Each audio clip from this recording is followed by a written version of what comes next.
नमस्कार और बहुत बहुत स्वागत आप सभी लोगों का आज के इस प्रोग्राम में। मैं आशा करती हूँ कि आप सब स्वस्थ हैं, सुरक्षित हैं और इस समय अपनी सेहत का सबसे ज्यादा ख्याल रख रहे हैं।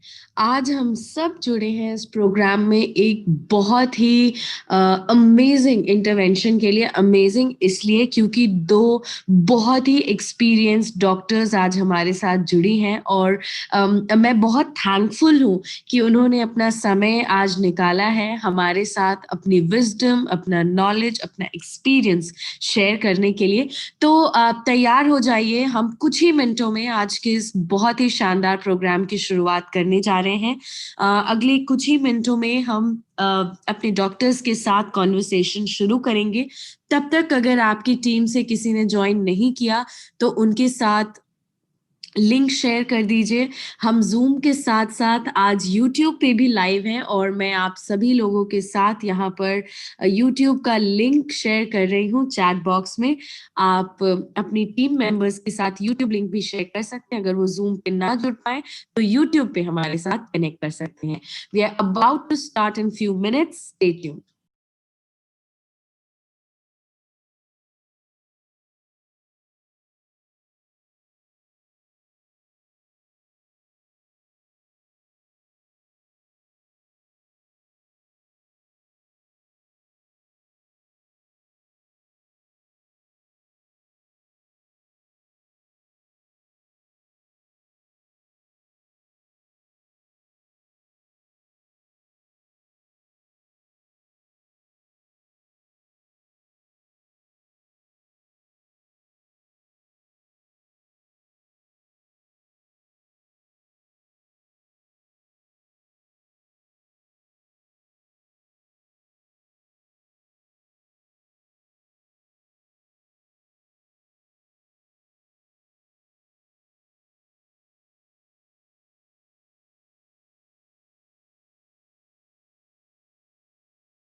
और एमवे की मीटिंग टीम की तरफ से आप सभी का अभिनंदन करती हूँ आज के इस प्रोग्राम में। हम आज इस प्रोग्राम में बात कर रहे हैं दो एक्सपर्ट्स के साथ, दो बहुत ही एक्सपीरियंस डॉक्टर्स के साथ। और वो आज हमारे साथ शेयर करने वाली हैं हेल्थ से रिलेटेड कुछ अनवैल्यूएबल टिप्स। तो आप तैयार हो जाइए, अपनी टीम मेंबर्स, अपने फ्रेंड्स, अपने रिलेटिव्स, अपने कस्टमर्स और प्रोस्पेक्ट्स सबको इनवाइट कर लीजिए।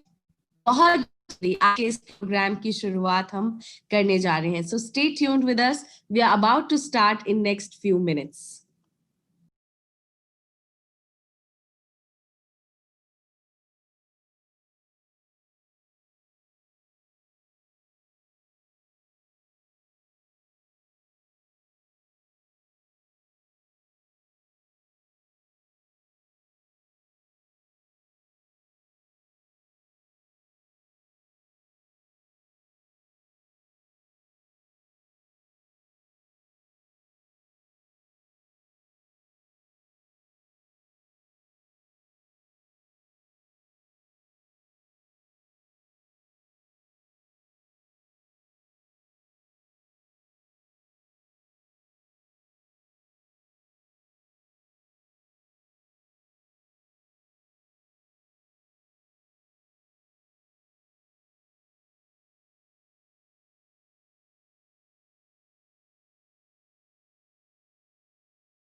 नमस्कार और स्वागत आप सभी लोगों का। आई होप आप मेरी आवाज क्लियरली सुन सकते हैं, मुझे देख सकते हैं। रिक्वेस्ट करूंगी अगर आपको मेरी आवाज क्लियरली सुनाई दे रही है तो प्लीज चैट बॉक्स में यस लिखकर बताएं और फिर हम आज के इस प्रोग्राम की शानदार शुरुआत करेंगे। Thank you so much for your confirmation. मैं आप सबका यस देख सकती हूँ, तो आइए शुरुआत करते हैं। एक बार फिर आप सभी लोगों का स्वागत। मैं आज इस प्रोग्राम के लिए बहुत ही एक्साइटेड हूँ, बहुत खुश हूँ कि आज हमारे साथ दो ऐसे अमेजिंग एक्सपीरियंस डॉक्टर्स जुड़े हैं जिन्होंने अपने बिजी स्केड्यूल से समय निकाला है हमारे लिए, केवल हम सब के लिए, ताकि हमारी मदद हो सके, हमारे हेल्थ में बेटरमेंट हो सके। हमें आज कुछ ऐसी टिप्स मिले जो हमारी मदद करेंगी एक हेल्दी लाइफ मेंटेन करने में। तो आइए सबसे पहले जोरदार वर्चुअल तालियों के साथ स्वागत करते हैं हमारे स्पीकर्स का। तो मेरे साथ सबसे पहले जुड़ी हैं डॉक्टर स्नेहा चौरसिया जी। डॉक्टर स्नेहा, इस समय मैं मैम आपका क्या वीडियो स्पॉटलाइट कर रही हूँ ताकि हमारी ऑडियंस आप सभी को आपको देख सके। डॉक्टर स्नेहा एक चेस्ट स्पेशलिस्ट है, पल्मोनोलॉजिस्ट। इन्होंने एमडी की है इन पल्मोनरी मेडिसिन और साथ ही साथ ये क्रिटिकल केयर एक्सपर्ट है। आईसीयू को मैनेज करने में इनका एक्सपीरियंस बहुत पुराना है। She is an allergy specialist और इसी के साथ साथ ये एक स्लीप मेडिसिन एक्सपर्ट भी हैं। तो इनके साथ साथ आइए अब वेलकम करते हैं आज के हमारे दूसरे स्पीकर का, दूसरे amazing expert doctor Kumudini Chauhan. Ma'am, welcome on this virtual stage. Thank you so much आज हमारे साथ जुड़ने के लिए।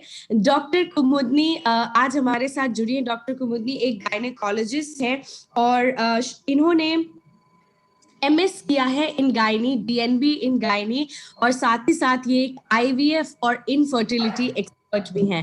Thank you once again all of you. Thank you both doctors, अपने बिजी स्केड्यूल से हमारे लिए समय निकालने के लिए हम बहुत बहुत धन्यवाद अपना प्रकट करते हैं, आभार व्यक्त करते हैं आपकी यहाँ पर जुड़ने के लिए।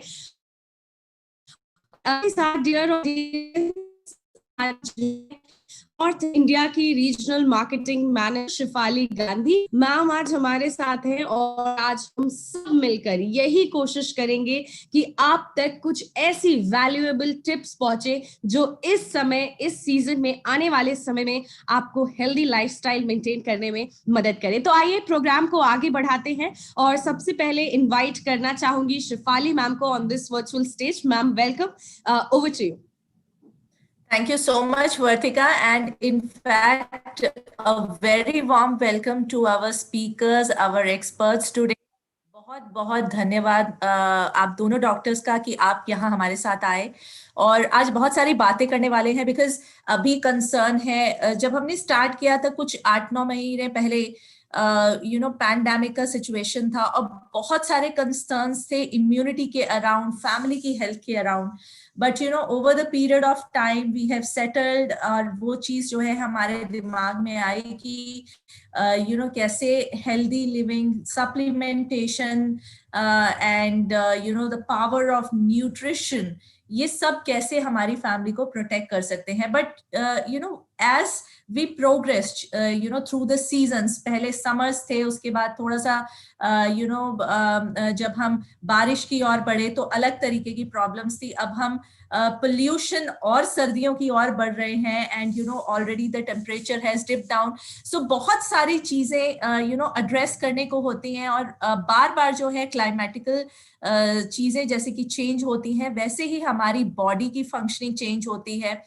जो एनवायरमेंटल फैक्टर्स हैं वो अलग अलग तरीके से इम्पैक्ट करते हैं और इफेक्ट करते हैं बॉडी को। So for that today, thank you so much for joining us once again.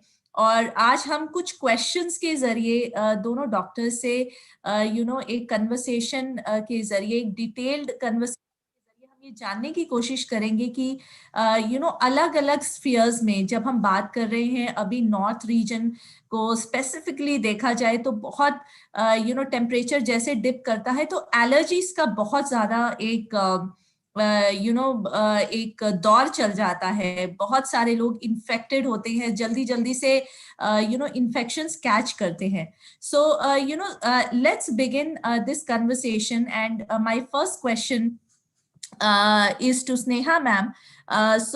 Dr. Sneha, अगर हम बात करते हैं आजकल के जो है एनवायरनमेंट की, जो कि पोल्यूशन से भरा है और टेम्परेचर थोड़ा अभी डाउन हो चुका है, तो बहुत सारी एलर्जीज के बारे में हम सुनते हैं.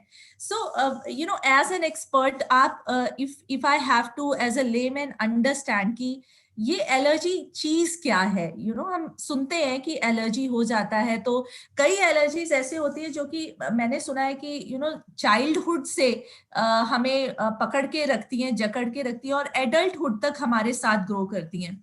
सो एक्चुअली में मैम, ये एलर्जी है क्या, और इसका नेचर क्या है, अगर हम जानना चाहें या समझना चाहें एक बिल्कुल सिंपल तरीके से कि एलर्जी क्या होती है. मेरे लिए मतलब I am a very common person, और मुझे कुछ ज्यादा डिटेल नहीं पता है इन सब चीजों की. तो if you can just take us through कि एलर्जी क्या है और इसका नेचर कैसा होता है, क्या है ये term. Over to you ma'am. Yeah, definitely. Thank you so much, Shefali and Vartika, for inviting me over here. And yeah, definitely, this is सही में ये बहुत ही हाई टाइम है. इन सारे प्रॉब्लम्स को अभी अराइज हो रही हैं, और ये एक्सपेक्टेड भी था, और ये हर साल एक्सपेक्टेड रहता है कि जैसे ही विंटर्स आएंगे एलर्जीज बढ़ेंगी. और उसका कारण क्या होता है, ऑल्दो एलर्जीज के जो ट्रिगर्स होते हैं वो हमेशा ही प्रेजेंट रहते हैं, है ना, और लेकिन और ये चेंज भी होते रहते हैं. राइट. अब जैसे आपने पूछा कि एलर्जी को हम एक नॉर्मल भाषा में कैसे समझे, कैसे जाने, और क्या तरीकों से इसको पहचाना जा सकता है ना, कि किसको एलर्जी है, किसको नहीं है. तो एलर्जी मतलब एक सिंपल आप ये समझें, एक स्टेट ऑफ बॉडी है ये, जब हमारा शरीर कुछ ऐसी चीजों के लिए ओवर रिएक्ट करता है. ओवर रिएक्ट करता है जो हो सकता है नॉर्मल हो, ऑर्डिनरी चीजें हो. तो ऑर्डिनरी चीजों के लिए ओवर रिएक्शन जो हमारा बॉडी शो करता है, अब वो किस किस तरह शो करेगा. और हो सकता है कि वही ऑर्डिनरी चीज, दो लोग बैठे हों, एक के लिए वो हार्मफुल है और एक के लिए वो हार्मलेस है. ठीक है. अब वो हार्मफुल और हार्मलेस होना क्या होता है. हार्मफुल मतलब हमारी बॉडी कुछ ना कुछ रिएक्शन देगी. जैसे मैं अगर शुरू करूं सबसे पहले स्किन से, तो स्किन में हो सकता है हमें खुजली शुरू हो जाए, लाल चकत्ते पड़ जाएं, है ना, लालपन हो जाए. ठीक है.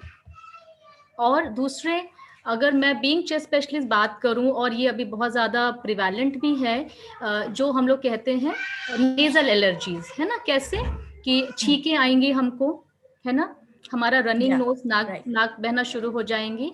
दूसरे, थोड़ा सा और अंदर गया तो गले में इरिटेशन, गले में भारीपन, आवाज भारी हो सकती है. खांसी आ सकती है, वो सुपरफिशियल मतलब ऊपर आप गले से खांस रहे हो. कई बार अगर और डाउन गई एलर्जी तो हम जब खांसेंगे तो साथ में बलगम भी आएगा. उसके बाद दूसरा क्या हो सकता है, सांस फूलना हो सकता है ना, हमारी सांस फूल सकती है. ठीक है.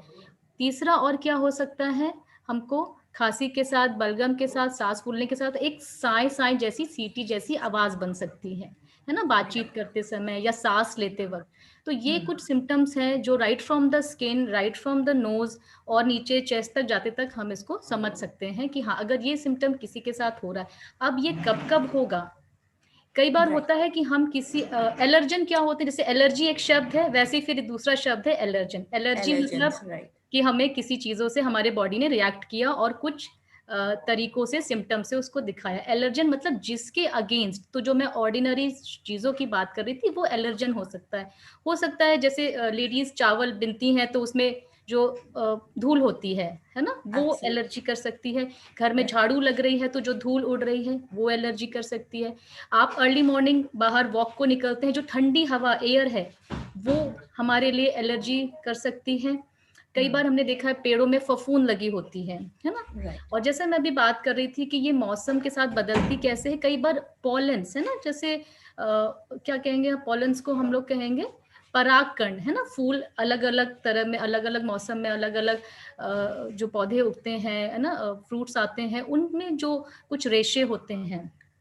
और क्या हो सकता है, लोग बड़े फॉन्ड ऑफ होते हैं पेट्स के, है ना, घर में बिल्ली है, घर में डॉग है, घर में और कोई पेट है ना, बर्ड्स है, वो उनके जो डैंडर जो वो ना छिड़कते हैं हवा में, है ना, वो प्रोटीन होता है एक तरीके का, उससे लोग एलर्जिक हो सकते हैं। तो ये कई सारी चीजें होती हैं। इसके अलावा खाने पीने की चीजों से एलर्जी, जैसे अभी मैंने बताया कि चावल को बीनने से धूल जो होती है, लेकिन कई बार लोगों को खाने वाली चीजें जो हमने पका के खा लिया, मान लीजिए किसी ने किसी तरह का कोई नॉनवेज खाया जो उसको एलर्जी कर सकता है, पेट अपसेट भी कर सकता है, एक और सिम्टम ये होता है ना। और कॉफी होती है, कॉफी से देखा गया है ना, कई तरह के फ्रूट से देखा गया है कि किसी ने खाया और उसको तुरंत छींके स्टार्ट हो गए, या अचानक कई लोगों को पीनट से देखा जाता है, मूंगफली से, हालांकि ये यूरोप में ज्यादा होती है, हमारे इंडिया में मूंगफली बहुत पसंद की जाती है, बट पीनट खाते ही लोगों का चेहरा फूल जाना, होठ मोटे हो जाना, है ना, ये सारे एंजियोइडिमा जिसको हम लोग अपने लैंग्वेज में कहते हैं, वो तो सूजन आ सकती है चेहरे पे, कान लाल हो सकते हैं, गर्म हो सकता है हमारा स्किन, कान गर्म हो सकते हैं, टेम्परेचर हमारा बढ़ सकता है। तो ये सारे सिम्टम्स भी हम एलर्जी में इंक्लूड करते हैं। एब्सोल्युटली। सो आई थिंक कोई भी ऐसा एडवर्स नेचर में से कुछ भी ऐसा तत्व जो निकले जिससे हमारी बॉडी कोप अप नहीं कर पा रही है, या फिर जो है रिएक्ट अलग तरीके से कर रही है, नॉर्मल तरीके से नहीं कर रही, I think that is the simplest way we can describe allergy. Right, so Vartika, I think next question comes from your side, where we want to ask doctor that, what is the impact of allergies? Yes absolutely. So doctor Sneha, आपने बताया allergy के बारे में, allergens के बारे में। Now क्या कोई ऐसी चीज है जिससे हमें पता चल सके कि हम किस चीज से प्रोन हैं टू एलर्जी, कि कभी चांसेस ज्यादा होते हैं एलर्जी के, कभी कम है, तो क्या कुछ ऐसी चीजें जो एज जनरल पीपल हमें पता हो सकती है ताकि हम प्रिवेंटिव मेजर्स ले सके? बिकॉज कई बार हम बहुत लाइटली भी ले लेते हैं एलर्जी को कि उसका क्या ही असर पड़ सकता है। सो हम आपसे जानना चाहेंगे कि वो कितना एडवर्सली हमें अफेक्ट कर सकता है, और कैसे हमें ये पता चले कि हम किस एलर्जी से प्रोन हो सकते हैं। वैसे देखिए, ये एक टेक्निकल सवाल है और इसके लिए कुछ इन्वेस्टिगेशंस लगते हैं, लेकिन बहुत सिंप्लीफाइड टेस्ट डिजाइन किए गए हैं जिनसे हम हर एक चीज की एलर्जी पता कर सकते हैं। उनको हम लोग स्किन प्रिक टेस्ट कहते हैं, जो अभी सबसे ज्यादा जो ट्रीटमेंट वो इन्वेस्टिगेशन ऑफ चॉइस है, अगर हम एलर्जी के पॉइंट ऑफ व्यू से बात करें। अब ब्लड टेस्ट होते हैं, बट वो जरूरी नहीं है कि वो हमेशा ही हमको बढ़े हुए मिले, क्योंकि एलर्जी एक ऐसा स्टेट है जिसमें जब आपके पास वो ट्रिगर नहीं होगा, जब आपके पास वो एलर्जन नहीं होगा, तो आपकी बॉडी बिल्कुल नॉर्मल की तरह बिहेव करेगी, एकदम नॉर्मल फंक्शनिंग रहेगी। आप पता नहीं लगा सकते कि ये एलर्जिक है या इसको कोई प्रॉब्लम है, वो एकदम नॉर्मल बॉडी रहेगी। वो जब उसके सिम्टम स्टार्ट होने होते हैं, तो हाँ, कई बार जैसे अभी आप चाइल्डहुड की बात कर रहे थे, तो ऐसा होता है क्योंकि देखा गया है कि एलर्जीज जो है वो फैमिली में रन करती हैं, जेनेटिक है ना, उनका नेचर होता है। और दूसरे, अभी जो एडवेंट हुआ हमारे यहाँ पोल्यूशन का पिछले कुछ सालों में जो बढ़ गया, जैसे ऐसे कहा जाता है ना कि 1900 का जो दशक था, तो उस समय इन्फेक्शन ज्यादा प्रोन थे, है ना। फिर 1980s वगैरह आए, तो उसमें जैसे वायरस आया, एड्स वगैरह आया, ये सारी चीजें बड़ी प्रोन थी, है ना। उसके बाद हमारा जो 21st सेंचुरी में हमारे लाइफस्टाइल डिजीजेस हावी हो गए अभी बेसिकली, और एलर्जी भी कहीं ना कहीं एक लाइफस्टाइल डिजीज में आ गया। जब एलर्जी होने लगी मोटापे की वजह से, एलर्जी होने लगी सिगरेट पीने की वजह से, पोल्यूशन इंडोर हो चाहे आउटडोर हो। आउटडोर पोल्यूशन के बारे में तो बहुत ज़्यादा बात की जाती है, बट इंडोर पोल्यूशंस भी बहुत ज़्यादा इसको कंट्रीब्यूट करते हैं, है ना। जैसे अभी अंदर सिगड़ी जलाना, या लोग आजकल जो है ना अंदर पूरा कमरा बंद करके हीटर चला रहे हैं, ये सारी चीज़ें हैं, है ना। ये बार बार वो कार्बन मोनोऑक्साइड का रिलीज होना, है ना। उसके बाद साइकोलॉजिकल स्ट्रेस, जो लोग इतना ज़्यादा ओवर स्ट्रेस्ड काम कर रहे हैं, है ना, डिप्रेशन में जा रहे हैं, उन चीज़ों की वजह से ना, जो मॉडिफिकेशन लाइफस्टाइल में हुए हैं, ये सारी चीज़ें बड़ा मैटर कर रही हैं। बेवरेजेस लेना, जैसे मैंने बताया, अल्कोहल है, ये सारी चीज़ें है ना, एनजाइटी है ना, लोग अपने काम काज की वजह से एनजाइटी में जा रहे हैं, रिलेशनशिप्स की वजह से एनजाइटी में जा रहे हैं, ये सारी चीज़ें भी कंट्रीब्यूट करती हैं, है ना। एग्जैक्टली उसी तरह जिस तरह से कि नेचर का कोई सब्सटेंस हमको एलर्जिक बनाता है। दूसरे इम्पैक्ट इसीलिए इसका बहुत ज़्यादा है बिकॉज वी नेवर न्यू, ये जानलेवा भी सिद्ध हो सकती हैं अगर इनको टाइम पे पहचाना नहीं गया। कई बार लोग सच में बहुत लाइटली ले लेते हैं, जैसा आप लोग कह रहे हैं शेफाली एंड वर्तिका, कि लोगों ने सोचा अरे छींके आना ये तो नॉर्मल है, ये तो किसी को भी आ जाती है, मैं 4 सीढ़ी चढ़ती हूँ तो मुझे सांस फूल जाता है, ये तो किसी को भी होता है। बट ये आज के टाइम में नॉर्मल नहीं है, है ना। जब हम एक ऐसे एरा में रह रहे हैं जहाँ पर हम बहुत ज़्यादा सिंथेसाइज चीज़ों के ऊपर जो है हम बिलीव करते हैं और वो हमारे लाइफस्टाइल में ऐड हो चुकी हैं, है ना। और हमारा एंटीऑक्सीडेंट, हमें कोई प्रॉपर एंटीऑक्सीडेंट हमारे पास नहीं है नॉर्मली, जब हम लोग न्यूट्रीलाइट के अलावा बात करते हैं लेने के लिए, जो लोगों के, जो अभी तक भी लोग बहुत ज़्यादा अवेयर नहीं हुए हैं। फिर फिजिकल एक्सरसाइजेज लोगों की कहीं ना कहीं, और जो एक हम हाइजीन हाइपोथेसिस की बात करते हैं, मतलब over use of antibiotics during the childhood, है ना। कई बार ऐसे देखा गया है कि बच्चे बीमार पड़ रहे हैं, थोड़ा भी बुखार आया तो बच्चों की इम्यूनिटी बहुत अच्छी होती है, लेकिन थोड़ा भी बुखार आया तो पता लगा पेरेंट्स ना आजकल खुद ही एंटीबायोटिक्स दे देते हैं, हमने देखा है। उन्होंने कुछ एंटीबायोटिक समझ ली है और वो खुद ही पिला देते हैं। तो ये सब करना, ये भी कई बार कंट्रीब्यूट करता है इसमें बहुत ज़्यादा। और इम्पैक्ट तो जैसे ये है कि अगर हमने इसको पहचाना नहीं तो एक समय के बाद ये रिवर्सिबल ना हो के इरिवर्सिबल हो जाती है, फिर हमें इसी के साथ जीना होता है।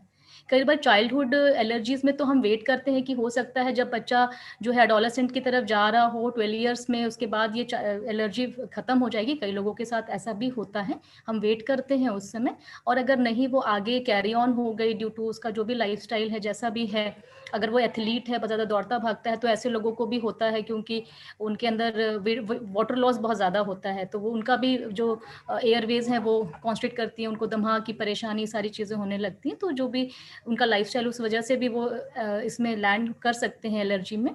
और हो सकता है कि कुछ समय बाद हम जिन चीज़ों को पलट सकते थे, है ना, प्रॉपर जानकारी लेकर के, प्रॉपर अवेयर होकर के, वो हमारे हाथ से निकल जाए और फिर हमें through out the life medication का सहारा ही लेना पड़े। और ऐसे स्थिति में हम अपनी मनचाही चीज़ें नहीं कर सकते। मान लीजिए हमें कोई हॉबी है, वो हमें रोकना पड़ेगा, है ना। कई लोगों को माउंटेनियरिंग का शौक है, कुछ है वो एजमेटिक हो गए हैं या बहुत ज़्यादा एलर्जिक हो गए हैं, तो वो कैसे ये सारी चीज़ें करेंगे। तो अगर हम इसे समय रहते पहचानते हैं, डॉक्टर के संपर्क में रहते हैं, या हम सिम्टम्स को आइडेंटिफाई कर पाते हैं, तो हम इसको टाइमली रोक सकते हैं, हम इसको रिवर्स भी कर सकते हैं। ऐसी भी चीज़ें पॉसिबल हैं। Wonderful ma'am. सो या आई मीन जो आपने अभी बोला, लाइफस्टाइल डिसऑर्डर्स जो है वो सबसे ज्यादा शायद हमें प्रोन कर रहे हैं एलर्जीज के लिए, और कई बार हमें पता चलता है, कई बार नहीं चलता है, और बहुत सारी चीजें हम इग्नोर करते रहते हैं, इसकी वजह से शायद वो एग्रावेट हो जाता है। और ये भी मैम कहीं ना कहीं आपकी कन्वर्सेशन में मुझे ये थोड़ा सा इंडिकेशन आ रहा है निकल के कि कहीं ना कहीं जब हम अपनी बॉडी को प्रेप नहीं करते हैं, या उसकी इम्यूनिटी, या तो हम कह सकते हैं, या रोग प्रतिरोधक क्षमता जो एक होती है कि बॉडी की जो अपनी एंटीबॉडीज बनाने की क्षमता है, या अंदर की जो उनकी स्ट्रेंथ है बाहर की एडवर्स कंडीशंस को फाइट करने की, वो अगर प्रॉपर नहीं है तो शायद हम प्रोन हो जाते हैं एलर्जीज के, और ये एडवर्स इम्पैक्ट करती हैं। All right, so ma'am, yeah, my next question is, very connected to this. तो अब जब हमें पता है कि हम प्रोन हैं और बहुत सारी चीजें इम्पैक्ट कर रही हैं, तो इस चीज को डील कैसे किया जाए मैम? कैसे अवॉइड कर सकते हैं इन चीजों को हम? क्योंकि एंजाइटी रहेगी, और स्ट्रेस लेवल्स हैं, हाँ, हम सबके, जो चाहे वर्किंग आवर्स आप देख लीजिए, नॉन स्टॉप चलते हैं, नॉन स्टॉप हम जो है लैपटॉप की स्क्रीन के सामने रहते हैं, बच्चे टीवी के सामने रहते हैं, और लाइफस्टाइल बहुत कोशिश करके भी सेडेंट्री की तरफ ही ज्यादा झुकाव रहता है उसका, एंजाइटी रहती है, स्ट्रेस रहता है। तो करना क्या चाहिए? What can be done to avoid this situation, और कैसे डील कर सकते हैं मैम इस सिचुएशन के साथ? Yeah very right Shefali, I do agree with you. और ये सभी के साथ है, आज के टाइम में तो सभी के साथ है, कोई भी नहीं छूटा है इससे। देखिए, जो एलर्जेंस हम टेस्ट से आइडेंटिफाई कर सकते हैं, वो तो हम उनका एक्सपोजर तो हम अवॉइड कर सकते हैं। अगर वो फूड हैं, अगर वो कुछ ऐसे हैं जो कांटेक्ट में आ रहे हैं, जैसे पेट्स वगैरह हैं, है ना। लेकिन कुछ ऐसी चीज़ें हैं, जैसे मैं अगर कहूँ, अगर किसी को पॉलन से एलर्जी है तो वो तो हम नहीं कर सकते अवॉइड उसको, क्योंकि वो तो हवा में है, एयर में है। दूसरे जो लाइफस्टाइल हम लीड कर रहे हैं, जो है ना ओवर स्ट्रेस हम लोग हो रहे हैं, है ना, हमारा जो स्लीप टाइम कम हो चुका है, ये सारी चीजें भी हमको कंट्रीब्यूट कर रही हैं। लेकिन हमेशा जैसे जो WHO ने गाइडलाइन दी है, हमेशा जो हेल्दी रहने के जो पिलर्स हैं वो सेम हैं, चाहे वो कोई भी डिजीज को हम ले लें, है ना, जिसमें सबसे पहले तो हमारा है फिजिकल एक्सरसाइज, है ना, फिर हमारा है बैलेंस डाइट, फिर हमारा है अच्छा सा स्लीप, और एक हमारा है पॉजिटिव मेंटल हेल्थ या मेंटल एटीट्यूड, है ना, वो हमको मेंटेन रखने के लिए, क्योंकि आफ्टर ऑल लाइफ हमारी है, तो somehow we have to take time for our selves. This ये कोई हमारे लिए कभी करके नहीं दे सकता। तो इसलिए आजकल ये भी कहा गया है कि आप चाहे 15-15 मिनट्स का ब्रेक लें, है ना, अगर आप ओवर सिटिंग है तो आप थोड़ा सा टहल करके बात कर लें, काम कर लें, ये सारी चीजें भी हैं, है ना। और थोड़ा अपने स्लीप आवर्स को चेक करें, एटलीस्ट 7 to 8 आवर्स ना हमें एक प्रॉपर स्लीप में जाना चाहिए। इसीलिए मुझे लगता है कि बीच में ये वर्किंग कल्चर आया था कि आप जो है 5 days वर्क करें, 2 days you have to give for yourself. लेकिन अभी तो मुझे लग रहा है इस टाइम वो भी नहीं हो रहा है, because 24/7 people are working right away. So but we have to find time for our selves here only, है ना। और दूसरे जैसे अगर मैंने बोला एक्सरसाइज वगैरह पे हमें मेडिटेशन के लिए ज़रूर जाना चाहिए, ये सब हमें बहुत सूद करती हैं, काम करती हैं, है ना। And every time when we connected to spirituality, it always works as a positive energy to us. तो ये भी है, देखो ये भी एरा भी इस तरीके के है कि we are fighting some of the diseases जिनका कोई इलाज आज की डेट में अभी तक स्टैब्लिश नहीं हुआ है, तो everything is in under control of God only. So उनसे बड़ा कुछ है नहीं, तो we have to be on that thing. हमें मेडिटेट करना, हमें अपने लिए, है ना, एक्सरसाइज के लिए, खुद के बॉडी के लिए टाइम निकालना, ये सब तो ज़रूर करना चाहिए। दूसरे जो है जैसे मैंने बताया अवॉइडेंस, तीसरे एक चीज़ और बहुत ज़्यादा तेज़ी से देखी गई है, क्योंकि हमारा डिफेंस मैकेनिज्म, जो इम्यून सिस्टम की आप बात कर रहे हो, उसको स्ट्रॉन्गर रखना, जो हम कहीं ना कहीं एक बैलेंस डाइट से रख सकते थे बट रखना पॉसिबल नहीं होता, अगेन हमारा लाइफस्टाइल उसको हमको करने के लिए जो है अलाउ नहीं करता है। बट हाँ, हमारे पास कुछ ऐसी चीज़ें हैं जिसकी थ्रू हम उसको कवर कर सकते हैं, जिसमें बहुत बड़ा रोल सप्लीमेंट का है आज के टाइम में, डेफिनेटली है। जब स्टडीज भी की गई, जैसे मैं कहूँ कि अगर मान लीजिए कोई एलर्जन आया और हमारी नाक रनिंग होने लगी, छींकें आने लगी, तो उसको जब स्टडी किया गया, इन्वेस्टिगेट किया गया उस म्यूकस को, जो डिफेंस मैकेनिज्म को जो इन्वेस्टिगेट किया गया, तो उसमें देखा गया कि विटामिन सी की उसमें अमाउंट होती है, विटामिन ई होता है उसमें, ग्लूटाथियोन वगैरह होते हैं। तो ये क्या है? ये एंटीऑक्सीडेंट्स हैं। और अगर इसका हमने, और ये क्या होता है ना, allergy is a chronic process, it is a chronic inflammatory process, वो लगातार होता है, लगातार। और क्या होता है, ये सारे, क्योंकि ये न्यूट्रिशन हमें हमारे खाने से तो मिल नहीं रहा, जितना हमारे बॉडी में पहले था वो सब धीरे धीरे डिप्लीट होता चला जाता है, और डिप्लीशन की वजह से, इनकी कमी होने की वजह से हमारा इम्यून सिस्टम कई गुना वीक पड़ जाता है, और फिर हम प्रोन हो जाते हैं कई तरह के इन्फेक्शंस के लिए, कई तरह की प्रॉब्लम्स के लिए। और फिर छोटी छोटी चीज़ें भी हमें परेशान करती हैं, थोड़ा भी टेम्परेचर में चेंज, थोड़ा भी कुछ हमें परेशान करता है। तो इस केस में हम क्या कर सकते हैं, we can go for a good supplementation, है ना। और वो हाई क्वालिटी होना चाहिए, हाई क्वालिटी इज नीडेड उस जगह। तो ये हमें आइडेंटिफाई करना चाहिए कि कौन से हाई क्वालिटी एंटीऑक्सीडेंट्स अवेलेबल हैं, and that we should consume. Absolutely. So ma'am, आपने एक बहुत अच्छा ये एक न्यूट्रिशन की तरफ जो आपने इंडिकेशन दिया है।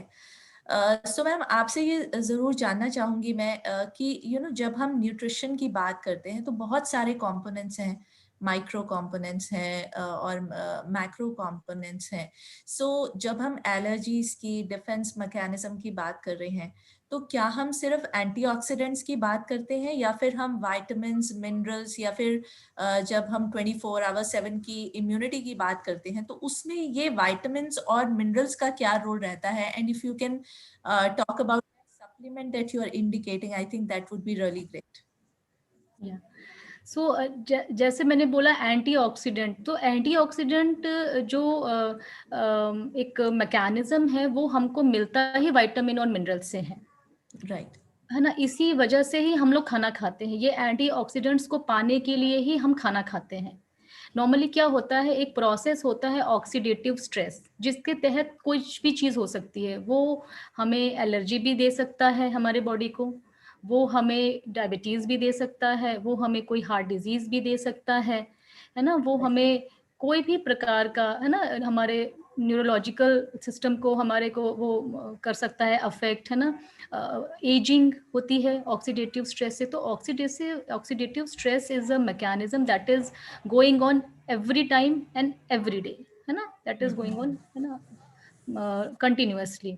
ये बचपन से ही होती है, लेकिन बचपन में क्या होता है ना, हम लोग उस समय ग्रोइंग फेज में होते हैं, तो हमारे अंदर चीजें बनती हैं, तो तब ये बैलेंस थोड़ा हमारा बनने की तरफ ज्यादा होता है, सेल्स के, अच्छे सेल्स के, रेदर देन ब्रेक डाउन होने के। और फिर जब हम अपने मिडिल एज में आते हैं, है ना, 20 to 35-30 ईयर्स तक के, तब ये प्रोसेस थोड़ा बैलेंस होता है। उसके बाद में फिर ये डिप्लीट होना शुरू होता है और ऑक्सीडेटिव स्ट्रेस तेजी से बॉडी पे काम करता है। और अब तो हमारे जो हमारा वर्किंग कल्चर, जो लाइफस्टाइल की वजह से, तो ये और पहले हो गया। मतलब हम 25-26 साल में भी अब ऐसी डिजीजेस देखते हैं जो पहले एल्डरलीज में हुआ करती थी, है ना।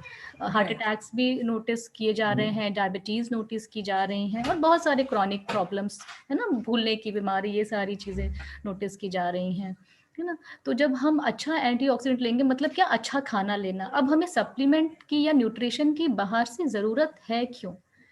अगर ये हमारे खाने में पर्याप्त मात्रा में है तो हमें सही में जरूरत नहीं है, बट प्रॉब्लम है कि है नहीं, ये चीज मिसिंग है ना।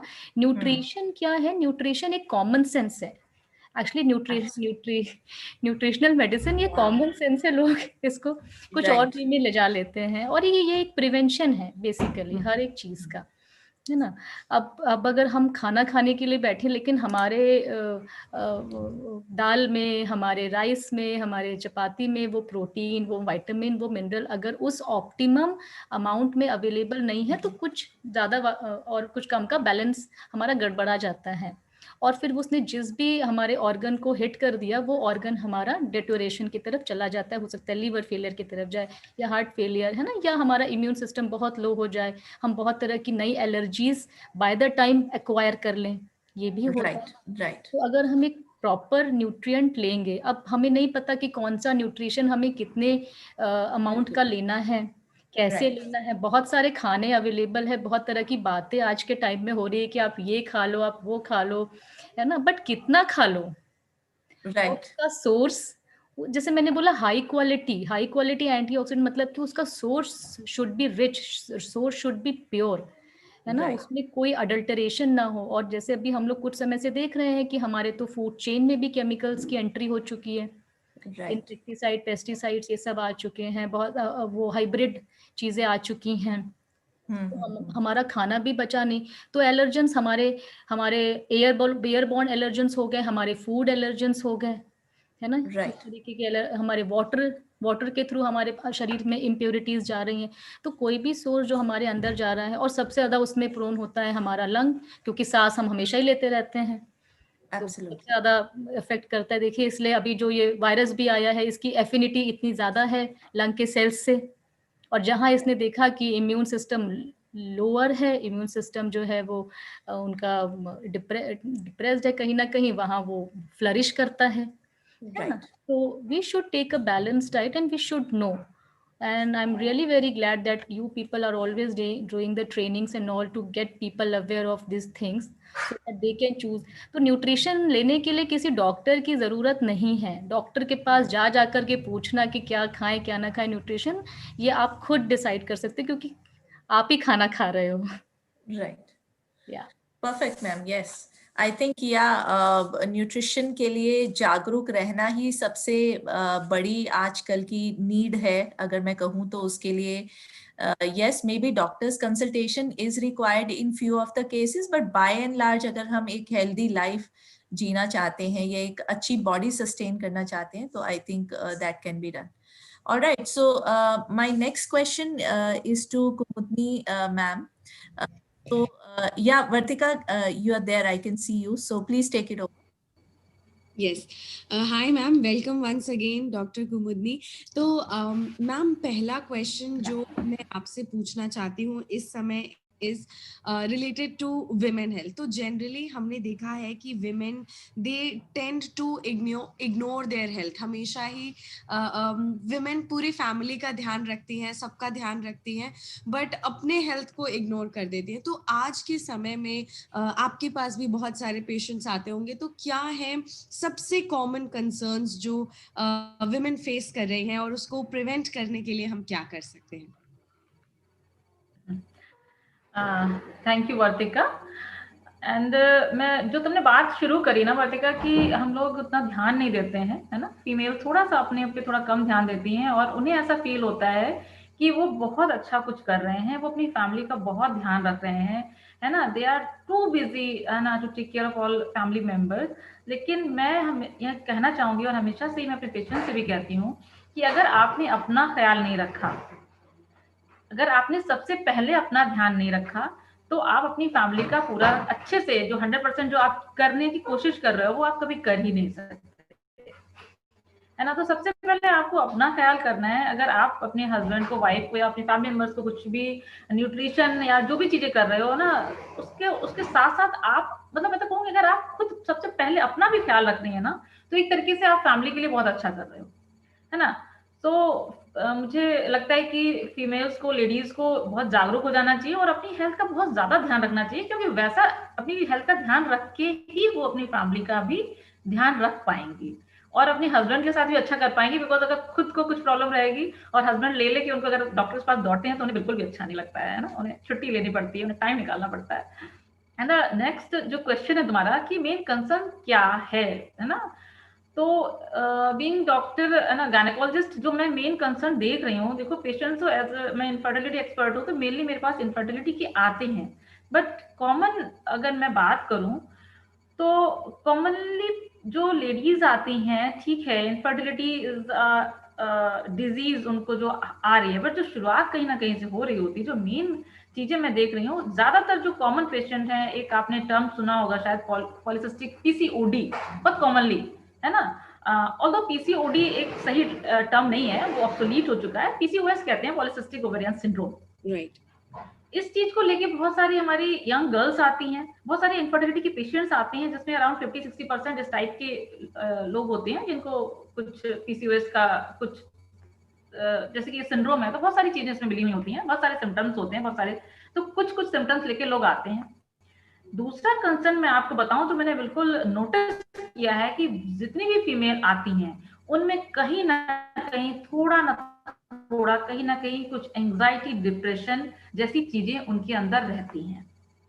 मैक्सिमम 90 to 95% वो कुछ और प्रॉब्लम लेके आती हैं, लेकिन जब हम उनसे बात कर रहे होते हैं, जो जिन्हें काउंसलिंग, तो पता चलता है कि उनको कुछ ना कुछ साइकोलॉजिकल इश्यू है. राइट. थर्ड है, अगर मैं डिजीज की बात करूं तो इन्फेक्शंस लेके लोग आते हैं, कॉमनली वेजाइनल इन्फेक्शन हुआ या यूरिनरी ट्रैक्ट इन्फेक्शन हुआ. Right. So these are the thing, है ना, जो कॉमन है. मैं कहूंगी कि इन्फेक्शन हुए, छुटपुट इन्फेक्शन, है ना, बहुत कॉमनली वेजाइनल इन्फेक्शन लेके लोग आ जाते हैं. और इनफर्टिलिटी से रिलेटेड अगर बात करेंगे तो फिर उसमें बहुत लंबा फिर है कि उसमें बेसिकली लोग क्या लेके आते हैं. हाँ, उसमें भी लोग पीसीओएस का मेन कॉमन चीजें लेके आते हैं, और भी कुछ डिजीज हैं जिनको लेके वो लोग आते हैं.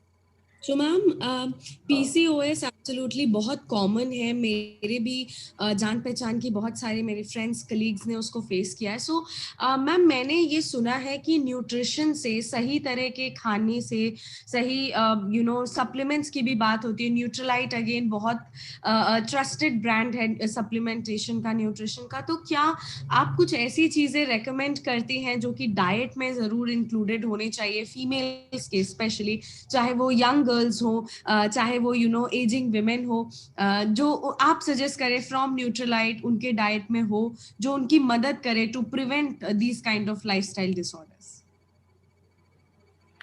हाँ वर्तिका, देखो अगर मैं पीसीओएस की बात करूं तो पीसीओएस के लिए कोई भी मेडिसिन नहीं बनी है ना. हम लोग यहाँ पे समझ पा रहे होंगे, मैं एक बात थोड़ा सा क्लियर कर दूं कि मेडिसिन मतलब दवाई.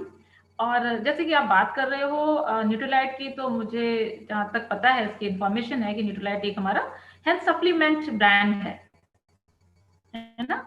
सप्लीमेंट और दवाई में बहुत फर्क होता है. दवाई किसी भी चीज कि अगर बीमारी आपको हो जाती है उसके लिए देते हैं, और सप्लीमेंट हम लोग लेते हैं अपने आप को हेल्दी रखने के लिए, हेल्दी बनाए रखने के लिए। इसकी कोई दवाई ही नहीं बनी है।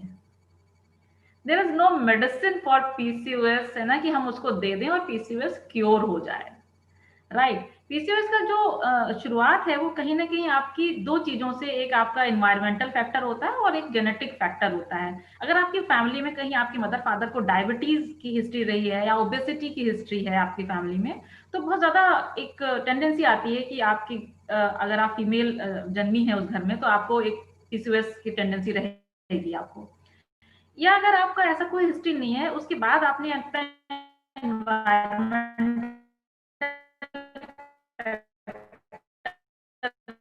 आपने आगे अपनी, जैसे डॉक्टर स्नेहा ने अभी बताया, हमारी ना लाइफस्टाइल से कोरोना के बाद से हम लोग काफी अवेयर हुए हैं। तो अभी अपने आप को थोड़ा फिट रखने के लिए, एक्टिव रखने के लिए कुछ ना कुछ तो सब कोई कर रहा है, कुछ ना कुछ तो सब कर रहे हैं, राइट। तो अगर हमने अपने ख्याल नहीं रखा, हमारा मोटापा बढ़ रहा है, हमारा जंक फूड खाने की हैबिट है ना, इस तरीके के अगर बच्चे हैं तो भी उनमें आगे जाके पीसीओएस की प्रॉब्लम आती है। तो आप समझ पा रहे होंगे कि कोई दवाई नहीं है पीसीओएस के लिए। अगर यहाँ पे कुछ है तो आपका लाइफस्टाइल मैनेजमेंट ही है। और अगर खान पान में आपकी किसी चीजों की कमी है, जो कि इस टाइम पे एज ए डॉक्टर मैं आपको बिल्कुल कह पाऊंगी कि अभी जो सप्लीमेंट्स है ना, वो आपके लिए ऑप्शन नहीं है, अभी वो आपकी नीड बन गए हैं, राइट। सो डेफिनेटली मैं सप्लीमेंट्स ऐड करती हूँ अपने पीसीओएस पेशेंट्स में, है ना, और बहुत बहुत अच्छा इफेक्ट आता है अगर हम उनका वजन कम करा लेते हैं। देखिए, वजन कम कराने के पीछे भी कई चीजें होती हैं। अगर हमने बोल दिया फास्टिंग करना शुरू कर दो, या कुछ अजीबोगरीब तरीके से like keto diet and all, बहुत बहुत कुछ लोग करते हैं, उस टाइप से हमें वजन नहीं कम करना होता है। हमें बहुत ही साइंटिफिक और हेल्दी तरीके से अपना वजन कम करना होता है। अपनी इंटेक और जो भी हमारी एनर्जी कंजम्पशन है और जो हम जो कैलोरीज ले रहे हैं, उसको एक सही तरीके से हमें बैलेंस करके धीरे धीरे मेंटेन करके वजन कम करना होता है। और उस टाइम पे हम एक्सरसाइज को बहुत प्रमोट करते हैं। और अगर ऐसा कर रहे हैं तो डेफिनेटली अगर हम सारे सप्लीमेंट्स, मतलब कि सारे, जैसे कि अभी शेफाली जी बोल रही थी कि ना, सारे छोटे से छोटे माइक्रो न्यूट्रिएंट एंड एवरीथिंग, अगर सब आप नहीं ले रहे हो ना, तो कहीं ना कहीं प्रॉब्लम खड़ी होती है। जैसा कि मैं आपको बोलना चाहूंगी एक छोटी सी बात, कि कई बार लगता है कि हम तो कैल्शियम खा रहे हैं, कुछ लोग बोलते हैं कि डॉक्टर साहब हम तो कैल्शियम ले रहे हैं, तो ओनली कैल्शियम हमारे लिए काम नहीं करेगा, है ना। जैसे मैं एक छोटे से एग्जांपल का आपको बताऊं कि अगर हम कहते हैं ना कि एक ABCD A to Z है ना, और अगर हम कोई वर्ड लिखना चाहते हैं, कोई शब्द लिखना चाहते हैं, और हमने उसमें से एक लेटर गायब कर दिया, लेट्स से हमने ना उसमें से ओ गायब कर दिया, हमने चलो ओ नहीं, ओ हटा देते हैं, ओ ही तो हटाया है, बाकी सारे लेटर्स हैं ना। आप बताओ आपकी डिक्शनरी से कितने सारे वर्ड्स गायब हो जाएंगे, राइट। तो इसीलिए ना एक छोटा माइक्रो न्यूट्रिएंट भी हमारे लिए बहुत जरूरी है कि हम उसको लें। और कहीं ना कहीं छोटे छोटे माइक्रो न्यूट्रिएंट्स की कमी से ही पीसीओएस या थायराइड इस टाइप की प्रॉब्लम्स हो जाती हैं। तो डेफिनेटली मैं कहूंगी, क्योंकि जहां तक मैं जानती हूँ, न्यूट्रीलाइट हाँ डेफिनेटली एक अच्छा हेल्थ सप्लीमेंट ब्रांड है। तो बिल्कुल हम ले सकते हैं in case of PCOS, definitely.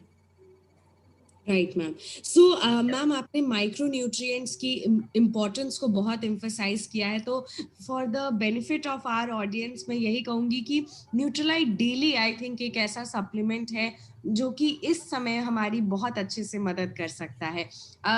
उसके साथ साथ क्योंकि न्यूट्रिएंट्स की बात है तो अगेन प्रोटीन आई थिंक बहुत इम्पोर्टेंट होता है सभी के लिए, फॉर ऑल ह्यूमन बींग्स। तो प्रोटीन एक ऐसा सप्लीमेंट है जो कि जरूर ऐड किया जाना चाहिए। एंड मैम, अब मैं अगर आपसे कुछ और क्वेश्चंस जैसे मैं पूछना चाहूंगी, सो इंडियन विमेन में हमने देखा है जनरली, यस मैम आप कुछ कह रहे हैं?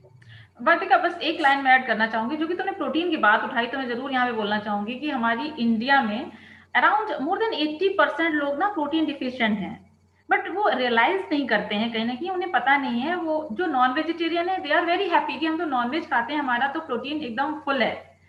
बट लेट मी क्लियर ना कि जो लोग नॉनवेज प्रोटीन लेते हैं उनका प्रोटीन का क्वांटिटी तो भले ही ज्यादा हो, लेकिन क्वालिटी वाइज वो सारी अच्छी सी अमाइनो एसिड्स, अगेन फिर यहाँ पे एबीसीडी की बात आ जाती है कि all type of amino acids उनको नहीं पहुंचते हैं। तो कहीं ना कहीं जो कहते हैं ना कि सारी, कहते हैं कि दाल बनाओ तो मिक्स दाल का ट्रेंड आया था ना, कि सारी दाल हो जिससे कि maximum number of amino acid हम लोग ले सकें।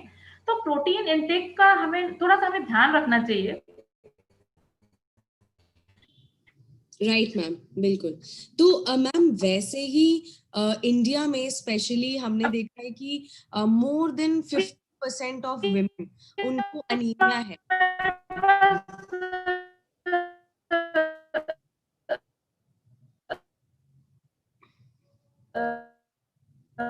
आई थिंक आपका भी बहुत अभी करते हैं ना online, and we have like I think there is a connection issue at ma'am's end. Vartika, can you please inform her so that she can quickly change it? Yes. yes. Now, yeah.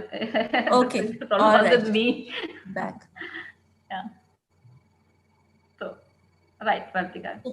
So, ma'am, आपका कुछ miss हो गया पीछे जो आपने बता रहे थे. If you can just repeat a few of your last sentences.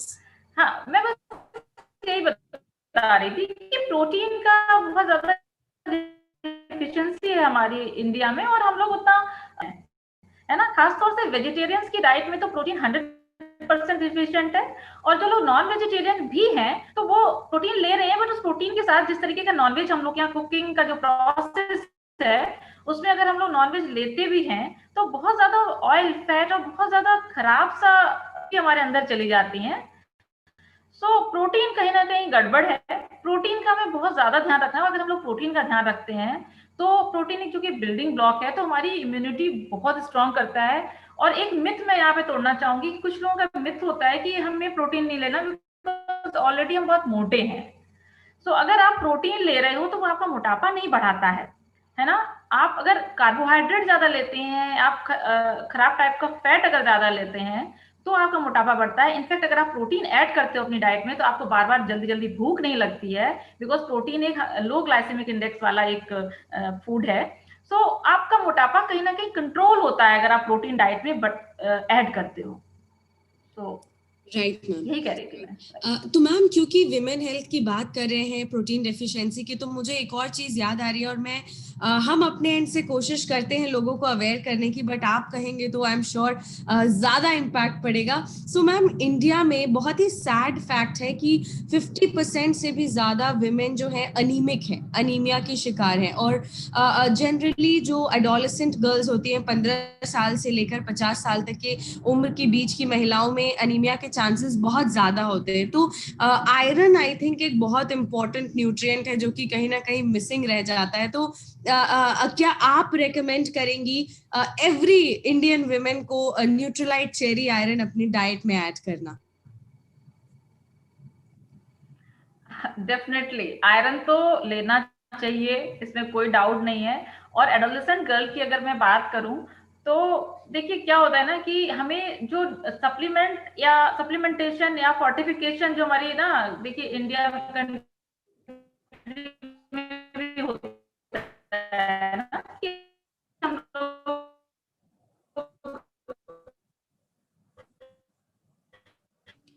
I think ma'am के एंड पे थोड़ा कनेक्शन इशू है।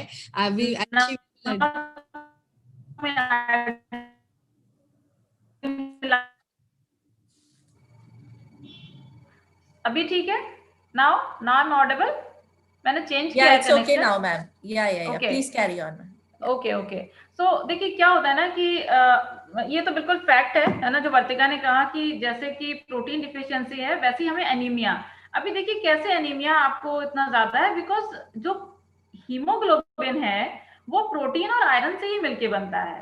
तो कहीं ना कहीं ये प्रोटीन डिफिशियंसी फिर एनीमिया को एनीमिया की तरफ हमारा इशारा करती है।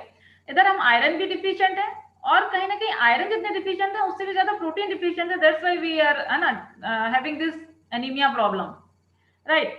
तो अभी सप्लीमेंट्स की बात कर रहे हैं कि गवर्नमेंट ऑफ इंडिया भी हमें ना फूड को फोर्टिफाई करके देती है ना, नमक में आयोडीन मिला के दे रही है, या फिर आयरन की टैबलेट्स को वो हमें स्कूलों में बंटवा रहे हैं, ठीक है। तो क्यों बंटवा रहे हैं, क्यों दे रहे हैं? इसलिए ताकि आप लोग ये क्लियर हो जाइए कि ये आयरन की गोलियां सिर्फ हमें प्रेगनेंसी में ही नहीं खानी है। ये आयरन की गोलियां जब बच्चा हमारा ग्रो कर रहा है ना, जब वो ग्रोथ ले रहा है, जब वो ग्रोथ ले रहा है उसी टाइम पे उसको सबसे ज्यादा सब चीजें चाहिए, सारी चीजें चाहिए, सारे माइक्रोन्यूट्रिएंट, मैक्रोन्यूट्रिएंट, मिनरल्स, एवरीथिंग चाहिए, बिकॉज उस समय वो सब ले रहा है, सारे रॉ मटेरियल ले रहा है, तभी तो वो बड़ा हो रहा है।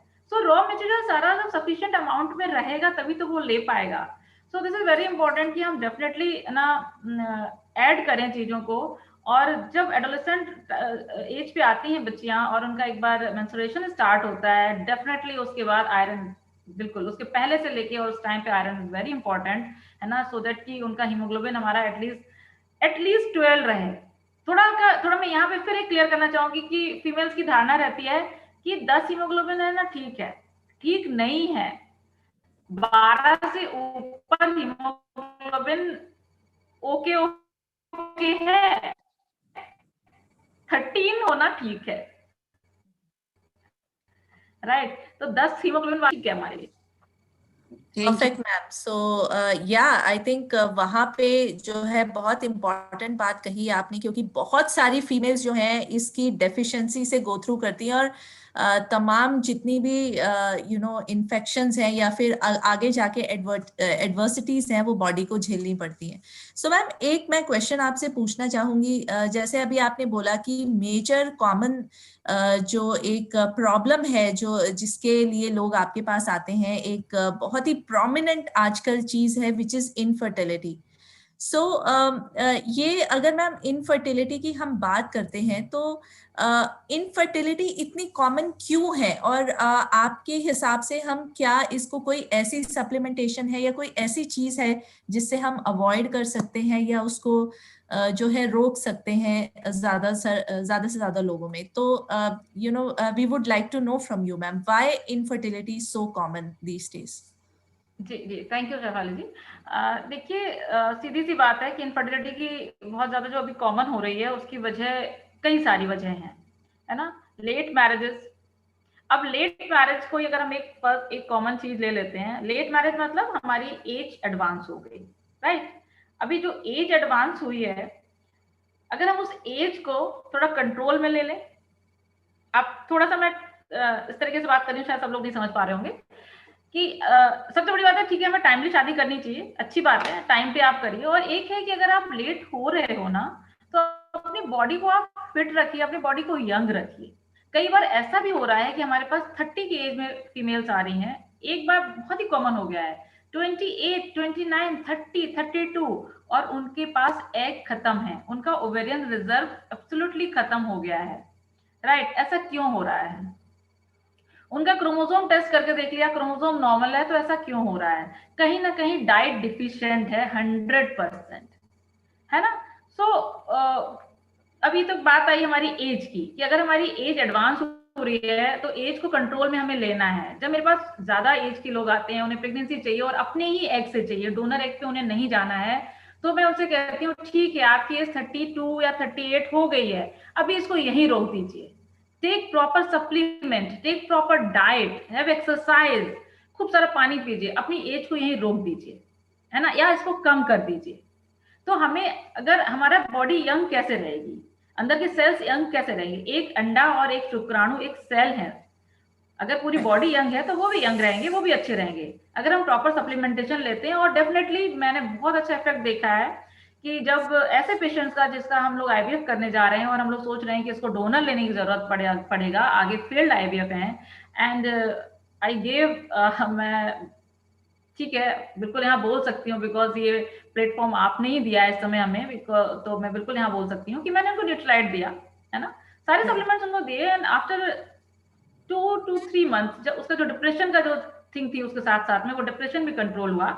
एंड उसके बाद मैंने जब उसका आईवीएफ किया तो उसके हमें इतने बढ़िया एग मिले कि उसका अभी तो एक बेबी है, और फर्दर हमें प्रेगनेंसी के लिए वी हैव फ्रोजन एम्ब्रियोज, है ना उसके। सो मतलब कहाँ हम उसका डोनर एग पे जा रहे थे, और डोनर एग तो छोड़िए, हमने उसके सेल्फ एग से उसकी प्रेगनेंसी भी करा दी और अभी हमारे पास बच्चे रखे भी हैं। दूसरी चीज आती है एज के बाद आपका स्ट्रेस फैक्टर।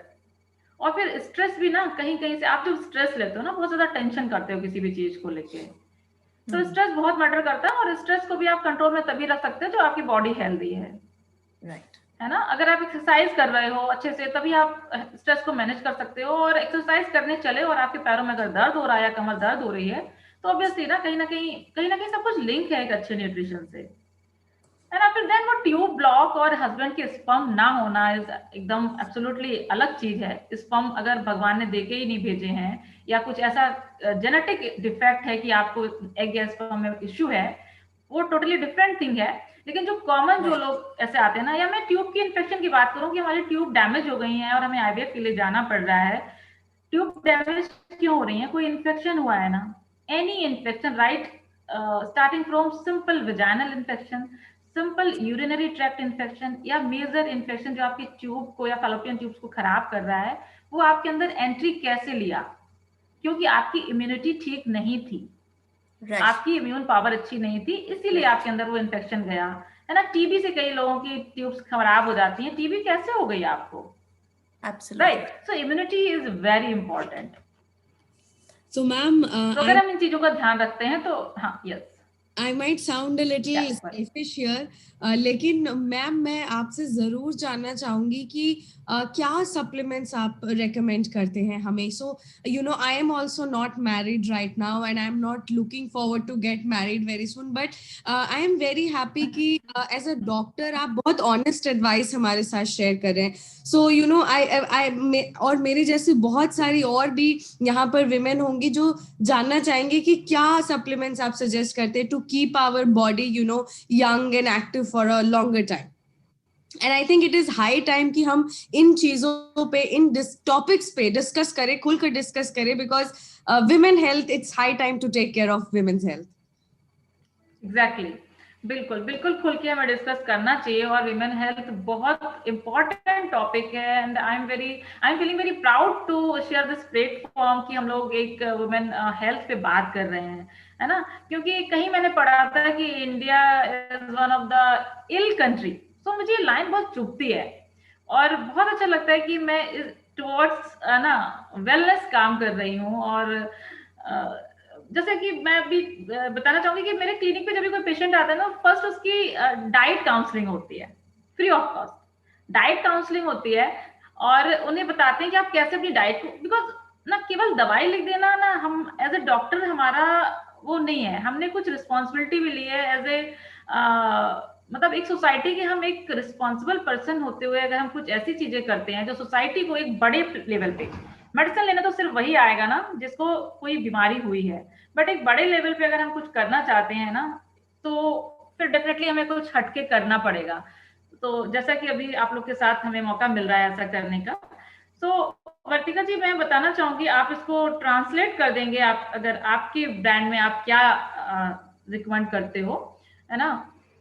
तो सबसे बड़ी चीज है कि हमें सारे के सारे विटामिन और सारे के सारे मिनरल्स, जैसा कि WHO हमें रिकमेंड करती है कि इतना हमारा होना चाहिए एज ए इस वेट के हिसाब से या उसके हिसाब से इतना हमें खाना चाहिए। तो ऐसा कोई सप्लीमेंट हो, बहुत सारे सप्लीमेंट मार्केट में है, ऐसा कोई सप्लीमेंट हो जिसमें सारे के सारे विटामिन हो, starting from all fat soluble and all water soluble vitamin and सारे मिनरल, सिर्फ छोटे मतलब सिर्फ जिंक की बात अभी हो रही है, कोरोना से बचने में जिंक बहुत सहायक है, तो सिर्फ जिंक नहीं, उसमें और भी इंपॉर्टेंट चीजें होती है, तो सारे के सारे मिनरल हो उसमें। ऐसा एक मल्टीविटामिन अगर हम लेते हैं प्रतिदिन डेली, तो हमें बहुत उससे फायदा मिलता है। और दूसरी चीज है, जैसा कि मैं बार बार कह रही हूँ कि हम लोग बहुत प्रोटीन डिफिशिएंट हैं, तो प्रोटीन बहुत इंपॉर्टेंट है। एक शरीर को अगर वो 60 किलो का है तो उसको 60 ग्राम प्रोटीन प्रतिदिन चाहिए होती है, यानी कि आपकी बॉडी के 1 किलो के लिए हमें 1 ग्राम प्रोटीन चाहिए होती है।